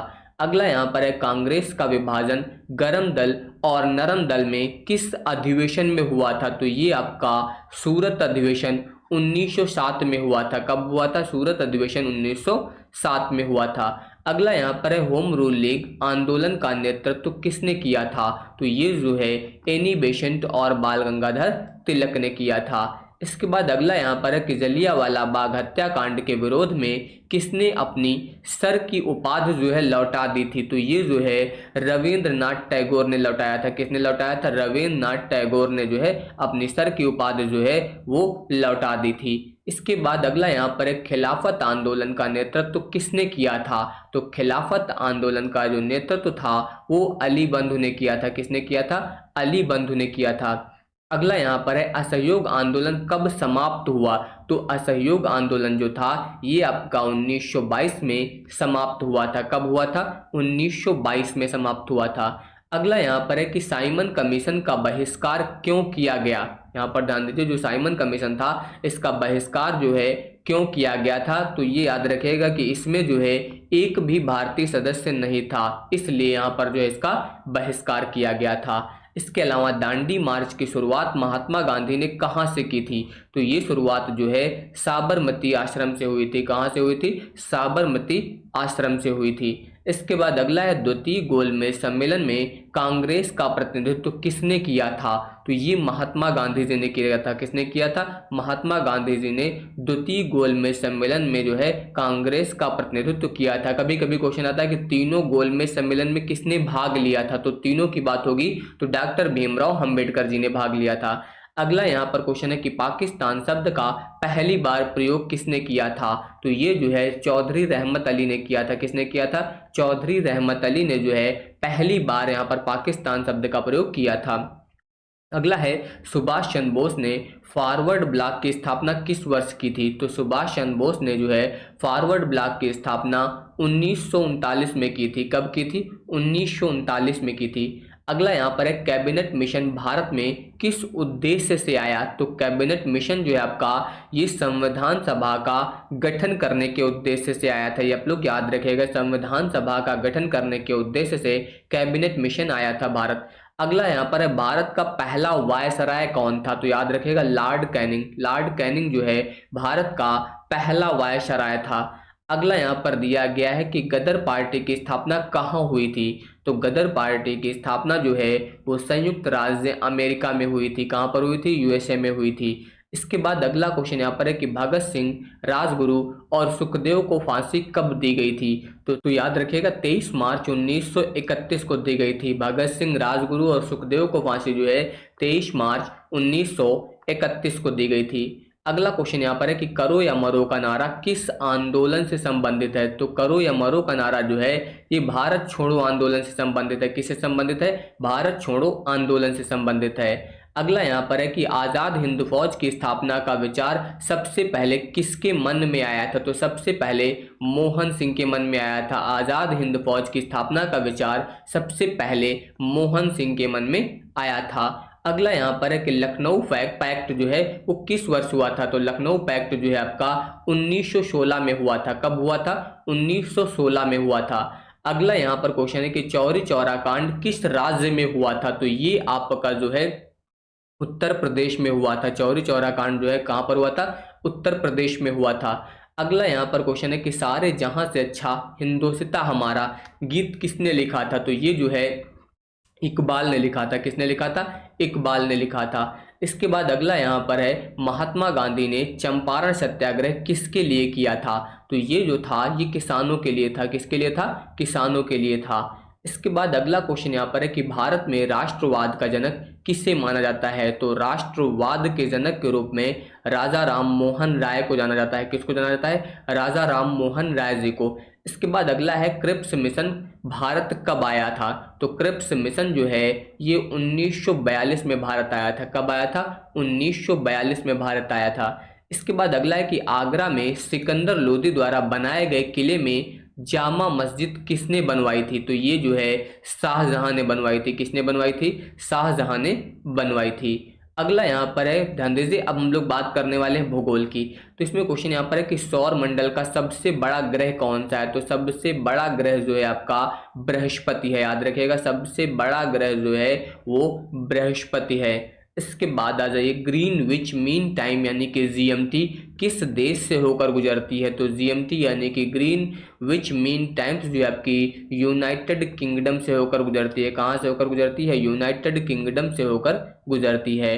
भारत का सबसे ऊंचा पर्वत शिखर कौन सा है, तो सबसे ऊंचा पर्वत शिखर भारत की बात हुई है तो भारत का सबसे ऊंचा पर्वत शिखर कंचनजंगा है। ये आप लोग याद रखिएगा, कंचनजंगा है। इसके बाद आ जाइए अगला यहाँ पर है कि सुंदरवन डेल्टा कहाँ पर स्थित है, तो सुंदरवन डेल्टा जो है गंगा ब्रह्मपुत्र नदी के बीच, याद रखिएगा, गंगा ब्रह्मपुत्र नदी के बीच जो है सुंदरवन डेल्टा स्थित है। अगला क्वेश्चन यहाँ पर है कि भारत में मानसून का आगमन किस महीने में होता है, तो मानसून का आगमन भारत में जून में होता है। किस महीने में होता है? जून में होता है। अगला यहाँ पर है कि लक्षद्वीप द्वीप समूह कहाँ स्थित है। तो लक्षद्वीप जो है आपका अरब सागर में स्थित है। कहाँ पर स्थित है? अरब सागर में स्थित है। अगला क्वेश्चन यहाँ पर दिया गया कि विश्व का सबसे गहरा महासागरीय गर्त कौन सा है। तो विश्व का सबसे गहरा बात हुई है तो याद रखिएगा मेरियाना गर्त है। कौन सा है? मेरियाना गर्त। ये विश्व का सबसे गहरा महासागरीय गर्त है। इसके बाद अगला यहाँ पर है भूमध्य रेखा पर दिन और रात की अवधि कितनी होती है। तो भूमध्य रेखा की बात हुई है तो भूमध्य रेखा पर दिन और रात जो होते हैं वो समान होते हैं। दिन और रात जो है वो दोनों समान होते हैं। अगला यहाँ पर है कि हीराकुंड बांध किस नदी पर बनाया गया। तो हीराकुंड बांध जो है ये महानदी पर बनाया गया है। किस पर बनाया गया है? महानदी पर बनाया गया है। अगला यहाँ पर क्वेश्चन है कि किस राज्य को भारत का चीनी का कटोरा कहा जाता है। तो भारत का चीनी का कटोरा जो है वो उत्तर प्रदेश को बोला जाता है। किसे बोला जाता है? उत्तर प्रदेश को बोला जाता है। अगला यहाँ पर दिया गया है ग्रैंड कैनियन किस नदी पर स्थित है। तो ग्रैंड कैनियन जो है आपका कोलोराडो पर स्थित है। कहाँ पर स्थित है? कोलोराडो पर। इसके बाद आ जाइए अगला यहाँ पर है भूकंप को मापने के लिए किस उपकरण का उपयोग किया जाता है। तो भूकंप को मापने के लिए जो है सीस्मोग्राफ का प्रयोग करते हैं। किसका प्रयोग करते हैं? सीस्मोग्राफ का प्रयोग जो है भूकंप या भूकंप की तीव्रता मापने के लिए किया जाता है। अगला यहाँ पर है पनामा नहर किन दो महासागरों को जोड़ती है। तो पनामा नहर जो है आपका अटलांटिक और प्रशांत महासागर को जोड़ती है। किसको जोड़ती है? अटलांटिक और प्रशांत महासागर को पनामा नहर जोड़ती है। अगला क्वेश्चन यहाँ पर है कि विश्व का सबसे बड़ा मरुस्थल कौन सा है। तो विश्व का सबसे बड़ा मरुस्थल सहारा मरुस्थल है। कौन सा है? सहारा मरुस्थल है। इसके बाद दामोदर घाटी परियोजना किस नदी पर स्थित है। तो दामोदर घाटी परियोजना जो है आपकी दामोदर नदी पर स्थित है। किस नदी पर स्थित है? दामोदर नदी पर स्थित है। अगला क्वेश्चन यहाँ पर है कि भारत का सबसे पुराना तेल उत्पादक क्षेत्र कौन सा है। सबसे पुराना तेल उत्पादक क्षेत्र डिगबोई है। कौन सा है? डिगबोई है। इसके बाद अगला यहाँ पर है कि विश्व की सबसे लंबी पर्वत श्रृंखला कौन सी है। तो विश्व की सबसे लंबी पर्वत श्रृंखला की बात की जाए तो एंडीज है। कौन सी है? एंडीज है। इसके बाद अगला है प्रशांत महासागर का सबसे गहरा गर्त कौन सा है। तो प्रशांत महासागर का सबसे गहरा यहाँ पर गर्त जो है वो मेरियाना ट्रेंच है। अगर हिंद महासागर की बात होती तो सुंडा गर्त है। ठीक है, याद रखिएगा प्रशांत महासागर का मेरियाना गर्त है और हिंद महासागर का सुंडा गर्त हो जाता। ठीक है। इसके बाद अगला यहाँ पर है भूवैज्ञानिक दृष्टि से प्रायद्वीपीय भारत का सबसे पुराना भाग कौन सा है। तो प्रायद्वीपीय भारत का सबसे पुराना भाग जो है आपका वो प्रायद्वीपीय पठार है। कौन सा है? प्रायद्वीपीय पठार है। इसके बाद अगला क्वेश्चन यहाँ पर है कि सर्वाधिक वर्षा वाला स्थान मासिन राम किस राज्य में स्थित है। तो ये आपका मेघालय में स्थित है। किस राज्य में स्थित है? मेघालय में स्थित है। अगला यहाँ पर है कि संसार का सबसे बड़ा द्वीप कौन सा है। तो सबसे बड़ा द्वीप अगर बात की जाए तो ग्रीनलैंड है। कौन सा है? ग्रीनलैंड जो है संसार का सबसे बड़ा द्वीप है। इसके बाद अगला क्वेश्चन यहाँ पर है कि सुनामी किस भाषा का शब्द है। तो सुनामी आपका जापानी भाषा का शब्द है। किस भाषा का शब्द है? जापानी भाषा का शब्द है। अगला यहाँ पर है कि भारत में सबसे अधिक कॉफी का उत्पादन करने वाला राज्य कौन सा है। ध्यान दीजिए, सबसे अधिक कॉफी का उत्पादन जो होता है वो कर्नाटक में होता है। किस राज्य में होता है? कर्नाटक राज्य में होता है। अगला यहाँ पर है कि पाक जलद मरुमध्य किन दो देशों के बीच स्थित है। तो पाक जलद मरुमध्य जो है आपका ये भारत और श्रीलंका के बीच स्थित है। किसके बीच? भारत और श्रीलंका के बीच। अगला यहाँ पर है आइसोबार्स किन बिंदुओं को जोड़ती हैं। तो आइसोबार जो होती हैं ये समान वायुमंडलीय दबाव, याद रखिएगा किसे जोड़ती हैं? सामान्य वायुमंडलीय दबाव को। अगला यहाँ पर है कि पृथ्वी को किस नाम से जाना जाता है। तो पृथ्वी को नीला ग्रह के नाम से जानते हैं। किस नाम से जानते हैं? नीला ग्रह के नाम से जो है पृथ्वी को जाना जाता है। इसके बाद विश्व का सबसे बड़ा मरुस्थल ये आपका रिपीट हुआ है, याद रखिएगा कौन सा है? आपका सहारा मरुस्थल है। इसके बाद अगला क्वेश्चन यहाँ पर है कि एशिया और अफ्रीका को कौन सी नहर जोड़ती है। तो एशिया और अफ्रीका को सुएज नहर जोड़ती है। कौन सी नहर जोड़ती है? सुएज नहर जो है आपकी एशिया और अफ्रीका को जोड़ती है। अगला क्वेश्चन यहाँ पर है कि विश्व की सबसे लंबी नदी कौन सी है। तो विश्व की सबसे लंबी नदी जो है वो नील नदी है। कौन सी नदी है? नील नदी जो है विश्व की सबसे लंबी नदी है। अगला यहाँ पर दिया गया है कि भारत में सर्वाधिक वर्षा कहाँ होती है। तो भारत में सबसे ज्यादा वर्षा जो होती है मासिन राम में होती है और ये कहाँ पर स्थित है? मेघालय में स्थित है। अगला क्वेश्चन यहाँ पर है कि पाक जलद मरुमध्य किन दो देशों के बीच स्थित है। ये क्वेश्चन आपका दोबारा से टाइप हो गया है, ठीक है, भारत और श्रीलंका के बीच स्थित है। अगला क्वेश्चन यहाँ पर है कि विश्व का सबसे बड़ा द्वीप कौन सा है, तो ग्रीनलैंड। ये शायद क्वेश्चन यहाँ से आपके रिपीट हो रहे हैं, ठीक है, दो बार शायद टाइप हो गए हैं। इसके बाद देखिए, पृथ्वी के आंतरिक भाग में कौन सी परत कोर कहलाती है। यहाँ पर आंतरिक भाग में जो है कौन सी परत कोर बोली जाती है, तो याद रखिएगा जो सबसे भीतरी परत होती है इसको कोर बोलते हैं। अगला यहाँ पर है भारत का सबसे बड़ा राज्य क्षेत्रफल की दृष्टि से कौन सा है, तो सबसे बड़ा राज्य क्षेत्रफल की दृष्टि से राजस्थान है। कौन सा है, राजस्थान है। इसके बाद आ जाइए, अगला यहाँ पर है कि भूकंप को मापने के लिए किस उपकरण का उपयोग किया जाता है, तो इसे मापने के लिए सीस्मोग्राफ का प्रयोग करते हैं। इसके बाद आ जाइए, सौर मंडल का सबसे छोटा ग्रह कौन सा है, तो सबसे छोटा ग्रह आपका बुध है। सबसे छोटा ग्रह कौन सा है, बुध। इसके बाद आ जाइए, अगला लाल ग्रह किसे कहा जाता है, तो लाल ग्रह जो है वो मंगल ग्रह को बोलते हैं। मंगल ग्रह को जो है लाल ग्रह के नाम से जाना जाता है।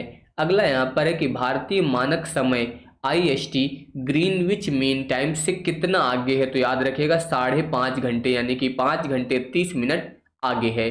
इसके बाद अगला यहाँ पर है कि अरावली पर्वत श्रृंखला की सबसे ऊंची चोटी कौन सी है। किसकी बात हुई है, अरावली पर्वत शिखर की, तो इसकी सबसे ऊंची चोटी जो है वो गुरु शिखर है। कौन सी है, गुरु शिखर है। इसके बाद अगला है दामोदर नदी को बंगाल का शोक क्यों कहा जाता है। इसमें जो है अक्सर बाढ़ आती है, इसलिए इसे जो है बंगाल का शोक बोला जाता है। किसे, दामोदर नदी को। कभी कभी क्वेश्चन यही आएगा कि बंगाल का शोक किसे कहते हैं, तो याद रखिएगा दामोदर नदी को बोला जाता है, ठीक है। इसके अलावा विश्व की सबसे बड़ी मीठे पानी की झील कौन सी है, तो सबसे बड़ी मीठे पानी की झील सुपीरियर झील है। कौन सी है, सुपीरियर झील। अगला यहाँ पर है कावेरी नदी का उद्गम कहाँ से होता है, तो कावेरी नदी का उद्गम जो है ब्रह्मगिरि पहाड़ी से होता है। कहाँ से होता है, ब्रह्मगिरि पहाड़ी से होता है। अगला क्वेश्चन यहाँ पर है कि ओजोन परत किस वायुमंडलीय परत में पाई जाती है। ओजोन परत जो है आपकी समताप मंडल में पाई जाती है। कहाँ पर पाई जाती है, समताप मंडल में पाई जाती है। अगला है सूर्य और पृथ्वी के बीच न्यूनतम दूरी कब होती है, तो सूर्य और पृथ्वी के बीच सबसे कम दूरी जो है वो 3 जनवरी को होती है। किस दिन होती है, 3 जनवरी को सूर्य और पृथ्वी के बीच की दूरी जो है वो सबसे कम होती है। अगला यहाँ पर है कि भारत का सबसे बड़ा राष्ट्रीय राजमार्ग कौन सा है। सबसे बड़ा राष्ट्रीय राजमार्ग जो है NH44 है, याद रखिएगा। सबसे बड़ा राष्ट्रीय मार्ग आपका NH44 है। इसके बाद आ जाइए, अगला यहाँ पर है भारत में सबसे अधिक चाय का उत्पादन करने वाला राज्य कौन सा है, तो याद रखिएगा असम। कॉफी की बात होगी तो कर्नाटक, चाय की बात होगी तो असम। इसके बाद पृथ्वी पर सबसे गर्म स्थान कौन सा है, तो सबसे गर्म स्थान जो है वो आपका अल अजीजिया लीबिया है। कौन सा है, अल अजीजिया लीबिया जो है पृथ्वी पर सबसे गर्म स्थान है। इसके बाद अगला यहाँ पर कि पवन के वेग को मापने के लिए किस उपकरण का उपयोग किया जाता है। पवन या फिर वायु की बात की जाए तो इसके लिए एनीमोमीटर का प्रयोग करते हैं। किसका प्रयोग करते हैं, एनीमोमीटर का प्रयोग किया जाता है। अगला यहाँ पर नर्मदा नदी का उद्गम कहाँ से होता है, तो नर्मदा नदी का उद्गम जो है आपका अमरकंटक पहाड़ी से होता है। कहाँ से होता है, अमरकंटक पहाड़ी से होता है। अगला यहाँ पर है कि विश्व का सबसे बड़ा महासागर कौन सा है, तो विश्व का सबसे बड़ा महासागर आपका प्रशांत महासागर है। कौन सा है, प्रशांत महासागर। अगला क्वेश्चन यहाँ पर ध्यान दीजिए, अब मैं बात करूंगा अर्थशास्त्र की, ठीक है। अगला टॉपिक आ गया, भारत में पंचवर्षीय योजनाओं की शुरुआत कब हुई थी, तो पंचवर्षीय योजनाओं की शुरुआत जो है 1951 में हुई थी। कब हुई थी, 1951 में। इसके बाद अगला क्वेश्चन यहाँ पर है कि नीति आयोग की स्थापना किस वर्ष हुई थी, तो नीति आयोग की जो स्थापना हुई थी वो 2015 में हुई थी। कब हुई थी, 2015 में हुई थी। अगला क्वेश्चन यहाँ पर है कि भारतीय रिजर्व बैंक यानी कि RBI का राष्ट्रीयकरण किस वर्ष हुआ था, तो RBI का राष्ट्रीयकरण जो है 1949 में हुआ था। कब हुआ था, 1949 में जो है RBI का राष्ट्रीयकरण हुआ था। इसके बाद अगला क्वेश्चन यहाँ पर है कि सकल घरेलू उत्पाद यानी कि GDP का क्या अर्थ है, तो सकल घरेलू उत्पाद का अर्थ होता है एक वर्ष में उत्पादित सभी वस्तुओं और सेवाओं का कुल मूल्य। याद रखिएगा, एक वर्ष में उत्पादित सभी वस्तुओं और सेवाओं का कुल मूल्य जो होता है GDP कहलाता है, यानी कि सकल घरेलू उत्पाद कहलाता है। इसके बाद अगला है मुद्रास्फीति का क्या अर्थ है। मुद्रास्फीति का अर्थ होता है वस्तुओं के मूल्य में वृद्धि। स्फीति का मतलब क्या होता है यहाँ पर, वस्तुओं के मूल्य में वृद्धि। इसके बाद अगला क्वेश्चन यहाँ पर है नवरत्न शब्द का संबंध किससे है। तो नवरत्न शब्द का जो संबंध है वो सार्वजनिक क्षेत्र के उपक्रमों से है। किससे है, सार्वजनिक क्षेत्र के उपक्रमों से है। अगला यहाँ पर है भारत में सेवा कर यानी कि जो सर्विस टैक्स है किस वर्ष लागू किया गया था। तो सेवा कर जो है आपका 1994 में लागू हुआ था। कब लागू हुआ था, 1994 में। अगला क्वेश्चन यहाँ पर है भारत सरकार की आय का सबसे बड़ा स्रोत क्या है। सबसे बड़ा स्रोत जो है भारत सरकार का वो जीएसटी है, याद रखिएगा। यहाँ पर क्या है, जीएसटी जो है ये भारत सरकार की आय का सबसे बड़ा कर है यहाँ पर, ठीक है। इसके बाद आ जाइए योजना आयोग के अंतिम उपाध्यक्ष कौन थे। तो योजना आयोग के अंतिम उपाध्यक्ष जो है ये मोंटेक सिंह अहलूवालिया थे। कौन थे, मोंटेक सिंह अहलूवालिया जो है योजना आयोग के उपाध्यक्ष थे। अगला यहाँ पर श्वेत क्रांति का संबंध किससे है। तो श्वेत क्रांति का संबंध जो है वो दुग्ध उत्पादन से है। किससे है, दुग्ध उत्पादन से जो है यहाँ पर श्वेत क्रांति का संबंध है। अगला क्वेश्चन यहाँ पर है कि राष्ट्रीय आय का आकलन कौन करता है। तो राष्ट्रीय आय का जो आकलन है वो CSO यानी कि केंद्रीय सांख्यिकी संगठन जो है यहाँ पर राष्ट्रीय आय का आकलन करता है। अगला यहाँ पर क्वेश्चन है कि नीली क्रांति का संबंध किससे है। तो याद रखिएगा मछली उत्पादन से। नीली क्रांति का संबंध जो है वो किससे है, मछली उत्पादन से। अभी श्वेत क्रांति की बात हुई थी, उसका संबंध किससे था, दुग्ध उत्पादन से। पीली क्रांति का संबंध किससे है, तिलहन उत्पादन से, ठीक है। इसके बाद आ जाइए ग्रेन ऑफ गोल्ड किसे कहा जाता है। तो ग्रेन ऑफ गोल्ड जो है वो चाय को बोलते हैं। चाय को जो है ग्रेन ऑफ गोल्ड बोला जाता है। अगला यहाँ पर क्वेश्चन है कि भारत में पहली औद्योगिक नीति किस वर्ष घोषित की गई थी। तो पहली औद्योगिक नीति जो है 1948 में घोषित की गई थी। कब की गई थी, 1948 में घोषित की गई थी। अगला क्वेश्चन यहाँ पर है कि सेबी का पूर्ण रूप क्या है।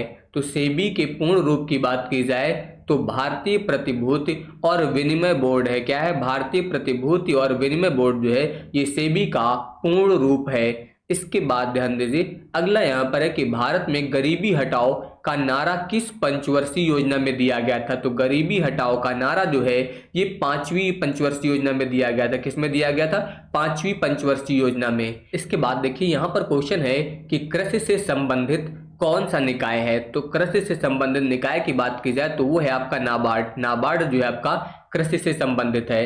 इसके बाद अगला यहाँ पर है कि जीएसटी किस प्रकार का कर है। तो जीएसटी जो है आपका अप्रत्यक्ष कर है। किस प्रकार का कर है, अप्रत्यक्ष कर है।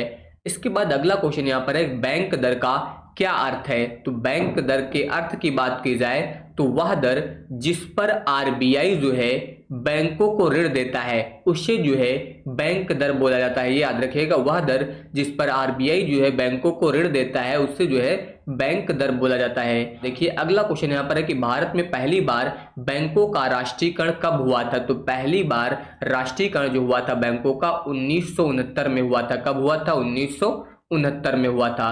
अगला क्वेश्चन यहाँ पर ध्यान दीजिए भारतीय अर्थव्यवस्था किस प्रकार की अर्थव्यवस्था है। तो भारतीय अर्थव्यवस्था जो है ये मिश्रित अर्थव्यवस्था है। किस प्रकार की अर्थव्यवस्था है, मिश्रित अर्थव्यवस्था है। अगला यहाँ पर है भारतीय जीवन बीमा निगम यानी कि LIC की स्थापना कब हुई थी। तो LIC की स्थापना 1956 में हुई थी। कब हुई थी, 1956 में हुई थी। अगला यहाँ पर है नीति आयोग का अध्यक्ष कौन होता है। तो नीति आयोग के अध्यक्ष जो है प्रधानमंत्री होते हैं। कौन होता है, प्रधानमंत्री होता है। अगला यहाँ पर है भारत में हरित क्रांति का जनक किसे माना जाता है। तो हरित क्रांति का जनक जो है डॉक्टर MS स्वामीनाथन को माना जाता है। हरित क्रांति का जनक डॉक्टर MS स्वामीनाथन को माना जाता है, ठीक है। और श्वेत क्रांति का जनक जो है वर्गीस कुरियन को माना जाता है, ये भी याद रखिएगा। अगला यहाँ पर क्वेश्चन है कि पंचवर्षीय योजना का अंतिम अनुमोदन कौन करता था। तो इसका अंतिम अनुमोदन जो है वो राष्ट्रीय विकास परिषद करता था। कौन करता था, राष्ट्रीय विकास परिषद। अगला यहाँ पर है मुद्रास्फीति को नियंत्रित करने के लिए भारतीय रिजर्व बैंक यानी कि RBI क्या उपाय करता है। तो RBI जो है वो रेपो दर बढ़ाता है, रेपो दर को बढ़ाता है। याद रखिएगा RBI क्या करता है, रेपो दर को बढ़ाता है। अगला क्वेश्चन यहाँ पर है कि सेबी का मुख्यालय कहाँ पर स्थित है। तो सेबी का मुख्यालय मुंबई में स्थित है। कहाँ पर स्थित है? मुंबई में स्थित है। यहाँ पर देखिए क्वेश्चन दिया गया कि भारतीय रिजर्व बैंक का राष्ट्रीयकरण कब हुआ था। तो भारतीय रिजर्व बैंक का राष्ट्रीयकरण जो है 1949 में हुआ था। कब हुआ था? 1949 में हुआ था। अगला क्वेश्चन देखिए, सकल राष्ट्रीय उत्पाद यानी कि जीएनपी क्या है। तो सकल राष्ट्रीय उत्पाद जो होता है आपका, ये जीडीपी प्लस विदेशों से प्राप्त जो है शुद्ध कारक आय। याद रखिएगा, जीडीपी प्लस विदेशों से प्राप्त शुद्ध कारक आय जो है आपकी जीएनपी कहलाती है। इसके बाद अगला क्वेश्चन है कि कृषि और ग्रामीण विकास के लिए कौन सा बैंक जिम्मेदार है। तो कृषि और ग्रामीण विकास के लिए नाबार्ड जिम्मेदार है। कौन जिम्मेदार है? नाबार्ड जिम्मेदार है। अगला यहाँ पर मिश्रित अर्थव्यवस्था का क्या अर्थ है। तो मिश्रित अर्थव्यवस्था का अर्थ होता है सार्वजनिक और निजी दोनों क्षेत्रों का सह अस्तित्व। याद रखिएगा, सार्वजनिक और निजी दोनों क्षेत्रों का जो है सह अस्तित्व। अगला क्वेश्चन यहाँ पर है, भारतीय अर्थव्यवस्था के किस क्षेत्र में सेवाएं शामिल होती हैं। तो याद रखिएगा, तृतीयक क्षेत्र में जो है आपके सेवाएं शामिल होती हैं। इसके बाद अगला क्वेश्चन यहाँ पर है, गरीबी हटाओ का नारा किस पंचवर्षीय योजना में दिया गया था। ये क्वेश्चन आपका दोबारा से रिपीट हुआ है, 5वीं पंचवर्षीय योजना में दिया गया था। इसके बाद भारत में बैंकों का पहली बार राष्ट्रीयकरण कब हुआ था? 1969 में हुआ था। कब हुआ था? 1969 में हुआ था। इसके बाद राजकोषीय नीति कौन तैयार करता है। तो राजकोषीय नीति याद रखिएगा वित्त मंत्रालय। कौन तैयार करता है? वित्त मंत्रालय तैयार करता है। क्वेश्चन है, भारत में जीएसटी कब लागू हुआ था। तो भारत में जीएसटी जो है आपका 1 जुलाई 1917 को लागू हुआ था। कब लागू हुआ था? 1 जुलाई 1917 को। इसके बाद अगला क्वेश्चन यहाँ पर है कि जनसंख्या का अध्ययन क्या कहलाता है। जनसंख्या का अध्ययन जो है जनसांख्यिकी कहलाता है। क्या कहलाता है? जनसांख्यिकी जो है ये जनसंख्या का अध्ययन कहलाता है।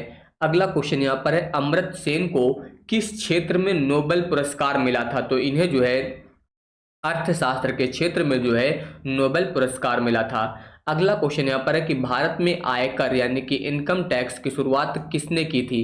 तो ये शुरुआत जो है जेम्स विल्सन ने की थी। किसने की थी? जेम्स विल्सन ने की थी। अगला क्वेश्चन यहाँ पर है कि नाबार्ड की स्थापना किस पंचवर्षीय योजना के दौरान हुई थी। तो नाबार्ड की स्थापना जो है वो 6ठी पंचवर्षीय योजना के दौरान हुई थी। अगला यहाँ पर क्वेश्चन है, काली क्रांति का संबंध किससे है। तो काली क्रांति का संबंध जो है वो पेट्रोलियम उत्पादन से है। किससे है? पेट्रोलियम उत्पादन से है आपका काली क्रांति का संबंध। ये आप लोग याद रखिएगा। अगला यहाँ पर क्वेश्चन है कि कोर सेक्टर में कितने उद्योग शामिल होते हैं। तो कोर सेक्टर में टोटल 8 उद्योग शामिल होते हैं। कितने उद्योग शामिल होते हैं? 8 उद्योग जो है इसमें शामिल होते हैं। अगला है, भारत में राष्ट्रीय आय का अनुमान सबसे पहले किसने लगाया था। तो राष्ट्रीय आय का अनुमान सबसे पहले दादा भाई नौरोजी ने लगाया था। किसने लगाया था? दादा भाई नौरोजी ने लगाया था।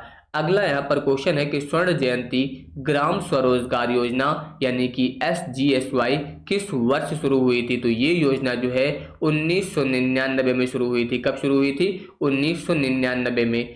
अगला क्वेश्चन ध्यान दीजिए, अब यहाँ पर आप लोग भारतीय संविधान यानी कि राजनीति के क्वेश्चन देखेंगे। भारतीय संविधान कब लागू हुआ था। तो भारतीय संविधान जो है 26 जनवरी 1950 को लागू हुआ था। ये तो आप सभी को रटा हुआ होना चाहिए। कब लागू हुआ था? 26 जनवरी 1950 को भारतीय संविधान लागू हुआ था। अगला यहाँ पर है, भारतीय संविधान सभा के स्थायी अध्यक्ष कौन थे। तो स्थायी अध्यक्ष जो है वो डॉक्टर राजेंद्र प्रसाद थे। कौन था? डॉक्टर राजेंद्र प्रसाद।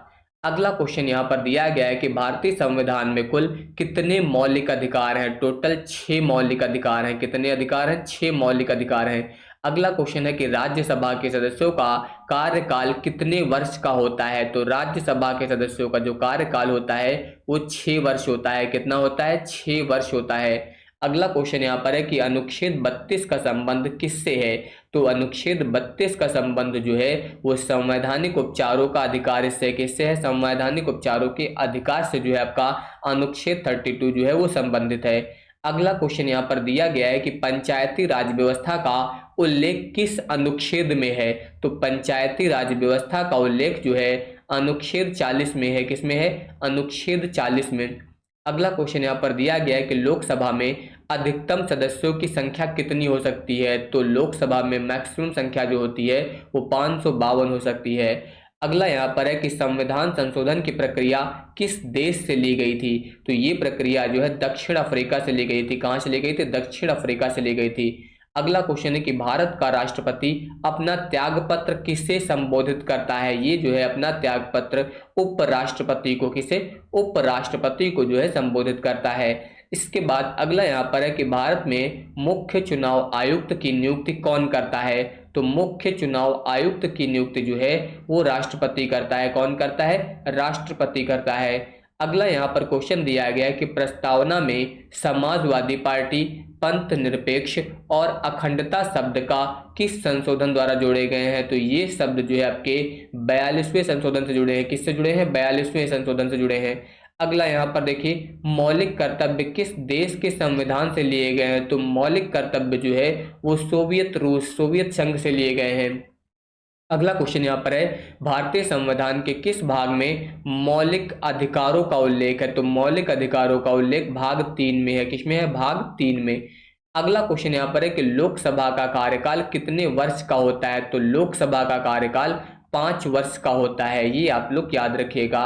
अगला क्वेश्चन यहाँ पर दिया गया है कि समान नागरिक संहिता का उल्लेख किस अनुच्छेद में है? तो ये जो है आपका अनुच्छेद 44 में है। किसमें है? अनुच्छेद 44 में। अगला क्वेश्चन यहाँ पर दिया गया है कि धन विधेयक सबसे पहले कहाँ पेश किया जाता है? तो धन विधेयक की बात की जाए तो सबसे पहले लोकसभा में पेश किया जाता है। कहाँ पेश किया जाता है? लोकसभा में। अगला क्वेश्चन यहाँ पर है कि राज्य के राज्यपाल की नियुक्ति कौन करता है? तो राज्य के राज्यपाल की नियुक्ति जो है राष्ट्रपति करता है। कौन करता है? राष्ट्रपति करता है। अगला क्वेश्चन यहाँ पर है, भारतीय संविधान की 8वीं अनुसूची का संबंध किससे है? तो 8वीं अनुसूची का संबंध भाषाओं से है। किससे है? भाषाओं से। अगला क्वेश्चन यहाँ पर दिया गया है कि सर्वोच्च न्यायालय के न्यायाधीश किस आयु तक अपने पद पर बने रह सकते हैं? तो ये जो है 65 वर्ष तक जो है अपने पद पर बने रह सकते हैं। इसके बाद अगला यहाँ पर है, भारतीय संविधान के किस भाग को संविधान की आत्मा कहा जाता है? तो प्रस्तावना को जो है संविधान की आत्मा कहा जाता है। अगला क्वेश्चन यहाँ पर है कि लोक लेखा समिति में कुल कितने सदस्य होते हैं? तो लोक लेखा समिति की बात की जाए तो इसमें टोटल 22 सदस्य होते हैं। कितने होते हैं? 22 सदस्य होते हैं। अगला क्वेश्चन है, भारत में पहली बार पंचायती राज व्यवस्था किस राज्य में लागू हुई थी? तो सबसे पहले पंचायती राज व्यवस्था राजस्थान में लागू हुई थी। कहां पर लागू हुई थी? राजस्थान में लागू हुई थी। अगला क्वेश्चन यहाँ पर है कि संविधान दिवस कब मनाया जाता है? तो संविधान दिवस जो है आपका 26 नवंबर को मनाया जाता है। कब मनाया जाता है? 26 नवंबर को संविधान दिवस मनाया जाता है। अगला क्वेश्चन है, भारत में एकल नागरिकता की अवधारणा किस देश से ली गई है? तो एकल नागरिकता की जो अवधारणा है ये ब्रिटेन से ली गई है। कहां से ली गई? ब्रिटेन से ली गई है। अगला क्वेश्चन है, प्रधानमंत्री की नियुक्ति कौन करता है? तो प्रधानमंत्री की नियुक्ति जो है वो राष्ट्रपति करता है। कौन करता है? राष्ट्रपति करता है। अगला क्वेश्चन यहाँ पर है कि संविधान सभा की पहली बैठक कब हुई थी? तो पहली बैठक जो है वो 9 दिसंबर 1946 को हुई थी। संविधान सभा की जो पहली बैठक हुई थी 9 दिसंबर 1946 को हुई थी। अगला क्वेश्चन यहाँ पर है कि संविधान की प्रस्तावना में संशोधन कितनी बार हुआ है? तो संविधान की प्रस्तावना में जो संशोधन हुआ है वो एक बार हुआ है। कितनी बार हुआ है? एक बार हुआ है।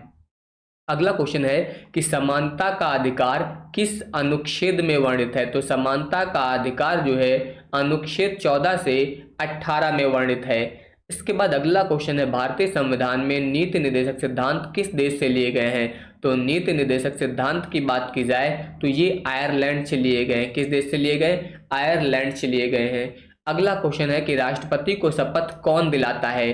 तो राष्ट्रपति को शपथ यहाँ पर जो है भारत का मुख्य न्यायाधीश दिलाता है। कौन दिलाता है? भारत का मुख्य न्यायाधीश दिलाता है। अगला क्वेश्चन यहाँ पर है कि राज्यसभा का पदेन सभापति कौन होता है? तो राज्यसभा का पदेन सभापति जो होता है उपराष्ट्रपति होता है। कौन होता है? उपराष्ट्रपति होता है। अगला क्वेश्चन है कि लोकसभा के लिए अधिकतम सीटों की संख्या कितनी हो सकती है? तो इसके लिए मैक्सिमम संख्या जो हो सकती है 552 हो सकती है। अगला क्वेश्चन है, भारतीय संविधान में संविधान संशोधन का प्रावधान किस अनुच्छेद में है? तो ये आपका अनुच्छेद 368 में है। किस अनुच्छेद में है? अनुच्छेद 368 में। अगला क्वेश्चन यहाँ पर दिया गया है कि अटॉर्नी जनरल की नियुक्ति कौन करता है। तो अटॉर्नी जनरल की नियुक्ति जो है वो राष्ट्रपति करता है। कौन करता है? राष्ट्रपति करता है। यहाँ पर है कि मंत्रिपरिषद किसके प्रति सामूहिक रूप से जिम्मेदार होती है। तो मंत्रिपरिषद जो होती है वो लोकसभा के प्रति जो है सामूहिक रूप से जिम्मेदार होती है। इसके बाद आ जाइए, अगला क्वेश्चन यहाँ पर दिया गया है कि ग्राम पंचायतों का संगठन किस अनुच्छेद में है। तो ग्राम पंचायतों का जो संगठन है वो अनुच्छेद 40 में है। किस में है? अनुच्छेद 40 में। अगला क्वेश्चन यहाँ पर है कि भारतीय संविधान के किस भाग में मौलिक कर्तव्य शामिल है। तो मौलिक कर्तव्य जो है भाग 4A में शामिल है। किस में शामिल है? भाग 4A में शामिल है। अगला यहाँ पर है भारत में एकल नागरिकता की अवधारणा किस देश से ली गई है। तो एकल नागरिकता की जो अवधारणा है ये ब्रिटेन से ली गई है। कहाँ से ली गई है? ब्रिटेन से ली गई है। यहाँ पर राज्य पुनर्गठन आयोग का गठन किस वर्ष हुआ था? किसकी बात हुई है? राज्य पुनर्गठन आयोग की। तो इसका गठन जो है वो 1953 में हुआ था। कब हुआ था? 1953 में। अगला है भारतीय संविधान की 8वीं अनुसूची का संबंध किससे है। तो 8वीं अनुसूची का संबंध भाषाओं से है। टाइपिंग की वजह से कुछ क्वेश्चन आपके रिपीट हो जाते हैं, ये ध्यान रखिएगा, ठीक है। शिक्षा का अधिकार किस संवैधानिक संशोधन द्वारा मौलिक अधिकार बना। तो ये आप लोग याद रखिएगा, कौन सा? 86वां जो है ये शिक्षा का अधिकार का संवैधानिक संशोधन जो है मौलिक अधिकार बना था। अगला यहाँ पर क्वेश्चन दिया गया है कि राष्ट्रीय आपातकाल की घोषणा कौन कर सकता है। तो राष्ट्रीय आपातकाल की घोषणा जो है ये राष्ट्रपति कर सकता है। कौन कर सकता है? राष्ट्रपति कर सकता है। अगला यहाँ पर सर्वोच्च न्यायालय के न्यायाधीश की नियुक्ति कौन करता है। तो सर्वोच्च न्यायालय के न्यायाधीश की नियुक्ति जो है वो राष्ट्रपति करता है। कौन करता है? राष्ट्रपति करता है। अगला क्वेश्चन यहाँ पर है भारतीय संविधान के किस अनुच्छेद को संविधान की आत्मा कहा गया है। तो अनुच्छेद 32 को जो है संविधान की आत्मा बोला गया है। अगला यहाँ पर है संसद के दोनों सदनों की संयुक्त बैठक की अध्यक्षता जो है वो कौन करता है। तो दोनों सदनों की जो संयुक्त बैठक होती है इसकी अध्यक्षता कौन करता है? लोकसभा अध्यक्ष करता है। कौन करता है? लोकसभा अध्यक्ष करता है। अगला यहाँ पर क्वेश्चन दिया गया है कि केंद्र सरकार में सर्वोच्च प्रशासनिक अधिकारी कौन होता है। तो केंद्र सरकार में सर्वोच्च प्रशासनिक अधिकारी जो होता है कैबिनेट सचिव होता है। कौन होता है? कैबिनेट सचिव होता है। अगला क्वेश्चन यहाँ पर है कि भारत में पहली बार पंचायती राज व्यवस्था कहाँ लागू हुई थी। तो पहली बार राजस्थान में लागू हुई थी। कहाँ पर लागू हुई थी? राजस्थान में लागू हुई थी। नागरिकता से संबंधित प्रावधान संविधान के किस भाग में है। तो ये आपका भाग 2 में है। किस भाग में? भाग 2 में है। अगला क्वेश्चन यहाँ पर दिया गया है कि भारत के मुख्य चुनाव आयुक्त का कार्यकाल कितने वर्ष होता है। तो मुख्य चुनाव आयुक्त का कार्यकाल जो होता है वो 6 वर्ष या फिर 65 वर्ष की आयु तक, जो भी पहले हो, ठीक है। या तो 6 वर्ष पूरे हो जाए या फिर 65 वर्ष की आयु, ठीक है। दोनों में जो भी पहले पूरा होगा उस समय तक उसका कार्यकाल होता है। अगला यहाँ पर है, ध्यान दीजिए, अब आप लोग पढ़ेंगे सामान्य विज्ञान के क्वेश्चन, ठीक है। तो यहाँ पर देखिए सामान्य विज्ञान के क्वेश्चन दिए गए हैं कि मनुष्य के शरीर में कुल कितनी हड्डियां होती हैं। तो बहुत नॉर्मल सा क्वेश्चन है, बच्चों वाला ऐड हो गया है, ठीक है। 206 तो सभी को रटा हुआ होना चाहिए। अब इसके बाद देखिए किस विटामिन की कमी से रतौंधी रोग होता है। तो रतौंधी रोग जो है आपका विटामिन ए की कमी से होता है। किसकी कमी से होता है? विटामिन ए की कमी से होता है। प्रकाश वर्ष किसका मात्रक है। तो प्रकाश वर्ष जो होता है ये दूरी का मात्रक होता है। अगला क्वेश्चन यहाँ पर है विद्युत धारा का एसआई मात्रक क्या है। तो विद्युत धारा का एसआई मात्रक एम्पियर होता है। अगला क्वेश्चन यहाँ पर है किस धातु को चाकू से काटा जा सकता है। तो सोडियम को जो है चाकू से काटा जा सकता है, ये याद रखिएगा, सोडियम को जो है चाकू से काटा जा सकता है। इंसुलिन का उत्पादन किस ग्रंथि द्वारा होता है। तो इंसुलिन का जो उत्पादन होता है वो आग्नाशय द्वारा होता है। किसके द्वारा होता है? आग्नाशय द्वारा होता है। अगला यहाँ पर रेड ब्लड सेल्स यानी कि आरबीसी का जीवन काल कितना होता है। तो आरबीसी का जो जीवन काल होता है 120 दिन होता है। अगला क्वेश्चन है पेनिसिलिन की खोज किसने की थी।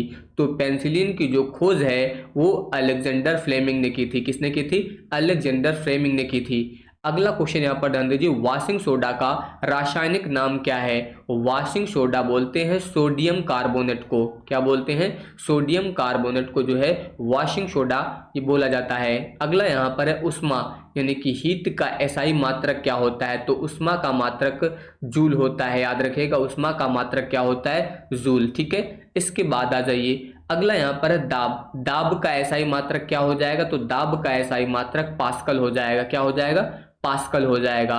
अगला क्वेश्चन है कि ध्वनि की चाल सबसे अधिक किस माध्यम में होती है, तो ध्वनि की चाल सबसे ज्यादा ठोस में होती है। किस में होती है, ठोस में होती है। अगला क्वेश्चन यहाँ पर दिया गया कि विटामिन सी का रासायनिक नाम क्या है, तो विटामिन सी का रासायनिक नाम एस्कॉर्बिक एसिड होता है। क्या होता है, एस्कॉर्बिक एसिड बोलते हैं विटामिन सी को। तो यहाँ पर क्वेश्चन है पीएच मान 7 से कम होने पर घोल कैसा होता है, तो याद रखिएगा 7 से कम होता है तो घोल आपका अम्लीय होता है, अगर 7 से ज्यादा होगा तो घोल फिर आपका क्षारीय हो जाएगा। इसके बाद अगला यहाँ पर है कि मानव शरीर का सामान्य तापमान कितना होता है, तो सामान्य तापमान जो होता है 37 डिग्री सेल्सियस और 98.6 डिग्री फ़ारेनहाइट। यहाँ पर ये दोनों विकल्प सही हैं। अगर सेल्सियस में निकालेंगे तो ये इतना आएगा, अगर फ़ारेनहाइट में निकालेंगे तो ये इतना आएगा। मतलब यहाँ पर विकल्प की बात की जाए तो कौन सही मानेंगे, सी, जिसमें लिखा है दोनों, यानी कि ए और बी दोनों। इसके बाद आ जाइए, अगला यहाँ पर है कि सूर्य की ऊर्जा का स्रोत क्या है, तो सूर्य की ऊर्जा का स्रोत जो है वो नाभिकीय संलयन है। क्या है, नाभिकीय संलयन जो है सूर्य की ऊर्जा का स्रोत होता है। अगला क्वेश्चन है कि हृदय की धड़कन को नियंत्रित करने वाला हार्मोन कौन सा है, तो हृदय की धड़कन को नियंत्रित करने वाला अगर हार्मोन है तो वो है आपका एड्रेनालिन। याद रखिएगा कौन सा है, एड्रेनालिन जो है आपका हृदय की धड़कन को नियंत्रित करने वाला हार्मोन है। अगला क्वेश्चन यहाँ पर दिया गया है कि इलेक्ट्रॉन की खोज किसने की थी, तो इलेक्ट्रॉन की खोज जे थॉमसन ने की थी। किसने की थी, जे थॉमसन ने जो है इलेक्ट्रॉन की खोज की थी। अगला है पौधों में हरा रंग किसकी उपस्थिति के कारण होता है, ये तो सभी को पता होगा, बच्चों वाला क्वेश्चन है, क्लोरोफिल के कारण जो है पौधों में हरा रंग होता है। अगला क्वेश्चन यहाँ पर है कि दूरदृष्टि दोष को ठीक करने के लिए किस लेंस का उपयोग किया जाता है, तो दूरदृष्टि दोष को ठीक करने के लिए उत्तल लेंस का प्रयोग करते हैं। किस लेंस का प्रयोग करते हैं, उत्तल लेंस का प्रयोग करते हैं। अगला क्वेश्चन यहाँ पर दिया गया आपको कि रेडियोधर्मिता की खोज किसने की थी, तो रेडियोधर्मिता की खोज जो है वो हेनरी बेकरल ने की थी। याद रखिएगा, हेनरी बेकरल भी लिख के आएगा कहीं पर, ठीक है, हेनरी बेकरल, तो कंफ्यूज मत होना, यही है आपका। ठीक है, इसके बाद आ जाइए, अगला क्वेश्चन है विद्युत बल्ब में कौन सी गैस भरी होती है, विद्युत बल्ब में आपकी आर्गन गैस भरी होती है। अगला क्वेश्चन यहाँ पर दिया गया है कि ब्लड प्रेशर मापने के लिए किस उपकरण का प्रयोग किया जाता है, तो ब्लड प्रेशर मापने के लिए जो है यहाँ पर किसका प्रयोग करते हैं, स्फिग्मोमैनोमीटर का प्रयोग जो है यहाँ पर किया जाता है। अगला यहाँ पर दिया गया है आपका क्वेश्चन, ध्यान दीजिए, सबसे हल्की गैस कौन सी है, तो सबसे हल्की गैस आपकी हाइड्रोजन होती है। सबसे हल्की गैस कौन सी होती है, हाइड्रोजन। अगला क्वेश्चन है एड्स किस वायरस के कारण होता है, तो एड्स आप सभी लोग जानते हैं HIV के कारण होता है। अगला यहाँ पर क्वेश्चन है कि रेड ब्लड सेल्स RBC कहाँ बनती है, तो ये जो है आपके अस्थि मज्जा में बनती है। कहाँ पर बनती है, बोन मैरो यानी कि अस्थि मज्जा में बनती है। अगला यहाँ पर है मानव शरीर की सबसे बड़ी ग्रंथि कौन सी है, तो सबसे बड़ी ग्रंथि जो है आपकी यकृत यानी कि लीवर होता है आपका। ठीक है, इसके बाद अगला यहाँ पर है विद्युत प्रतिरोध यानी कि इलेक्ट्रिक रेजिस्टेंस का मात्रक, तो विद्युत प्रतिरोध का मात्रक आपका ओम होता है। क्या होता है, ओम होता है। अगला क्वेश्चन यहाँ पर है ध्वनि की चाल सबसे अधिक किस में होती है, तो सबसे अधिक ध्वनि की चाल जो होती है वो कहाँ पर होती है, ठोस में होती है। इसके बाद अगला क्वेश्चन है कि विटामिन सी का रासायनिक नाम आपको मैंने बताया था अभी, एस्कॉर्बिक एसिड होता है। क्या होता है, एस्कॉर्बिक एसिड।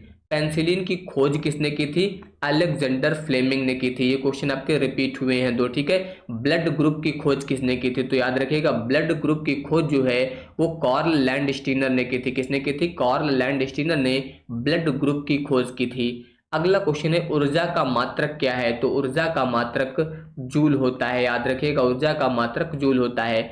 अवतल लेंस का उपयोग किस दोष को ठीक करने के लिए किया जाता है, तो अवतल लेंस का उपयोग जो होता है वो निकट दृष्टि दोष को दूर करने के लिए किया जाता है।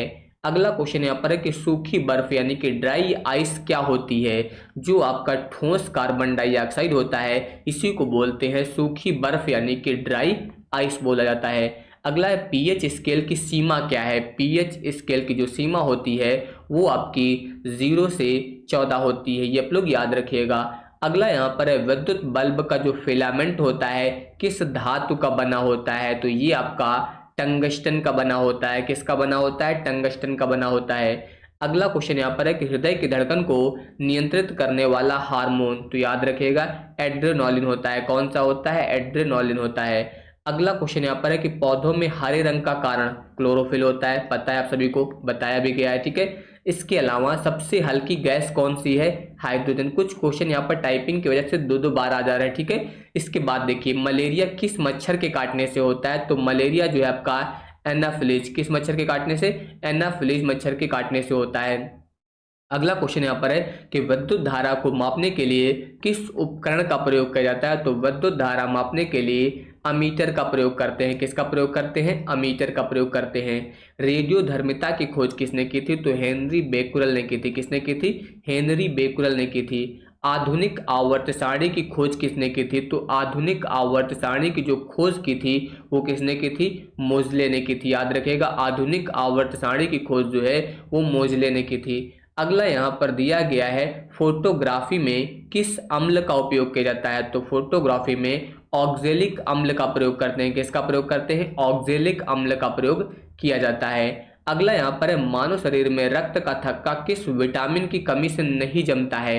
तो विटामिन की कमी, के की कमी से जो है रक्त का थक्का नहीं जमता है। अगला यहाँ पर दिया गया है कि हीमोग्लोबिन में कौन सी धातु मौजूद होती है? तो हीमोग्लोबिन में आपका लोहा यानी कि आयरन मौजूद होता है।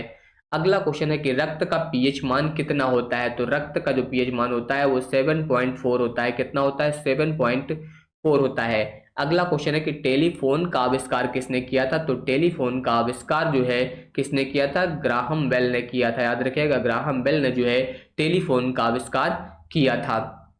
अगला यहाँ पर है कि प्रकाश संश्लेषण की क्रिया में किस रंग के प्रकाश में सबसे अधिक होती है? ध्यान दीजिए यहाँ पर प्रकाश संश्लेषण की क्रिया जो है वो किस रंग के प्रकाश में सबसे ज्यादा होती है? तो याद रखिएगा लाल रंग के प्रकाश में प्रकाश संश्लेषण की क्रिया सबसे ज्यादा होती है, ठीक है। तो यहाँ पर जितने भी क्वेश्चंस बताए हैं इन सभी की पीडीएफ मैं आपको टेलीग्राम पर प्रोवाइड करूंगा। टेलीग्राम का लिंक डिस्क्रिप्शन में दिया गया है, ठीक है। पूरी 1 शॉट पीडीएफ आपको वहां पर मिल जाएगी। तो आप सभी लोग चैनल को सब्सक्राइब करके नोटिफिकेशन बेल जरूर ऑन कर लीजिएगा। धन्यवाद।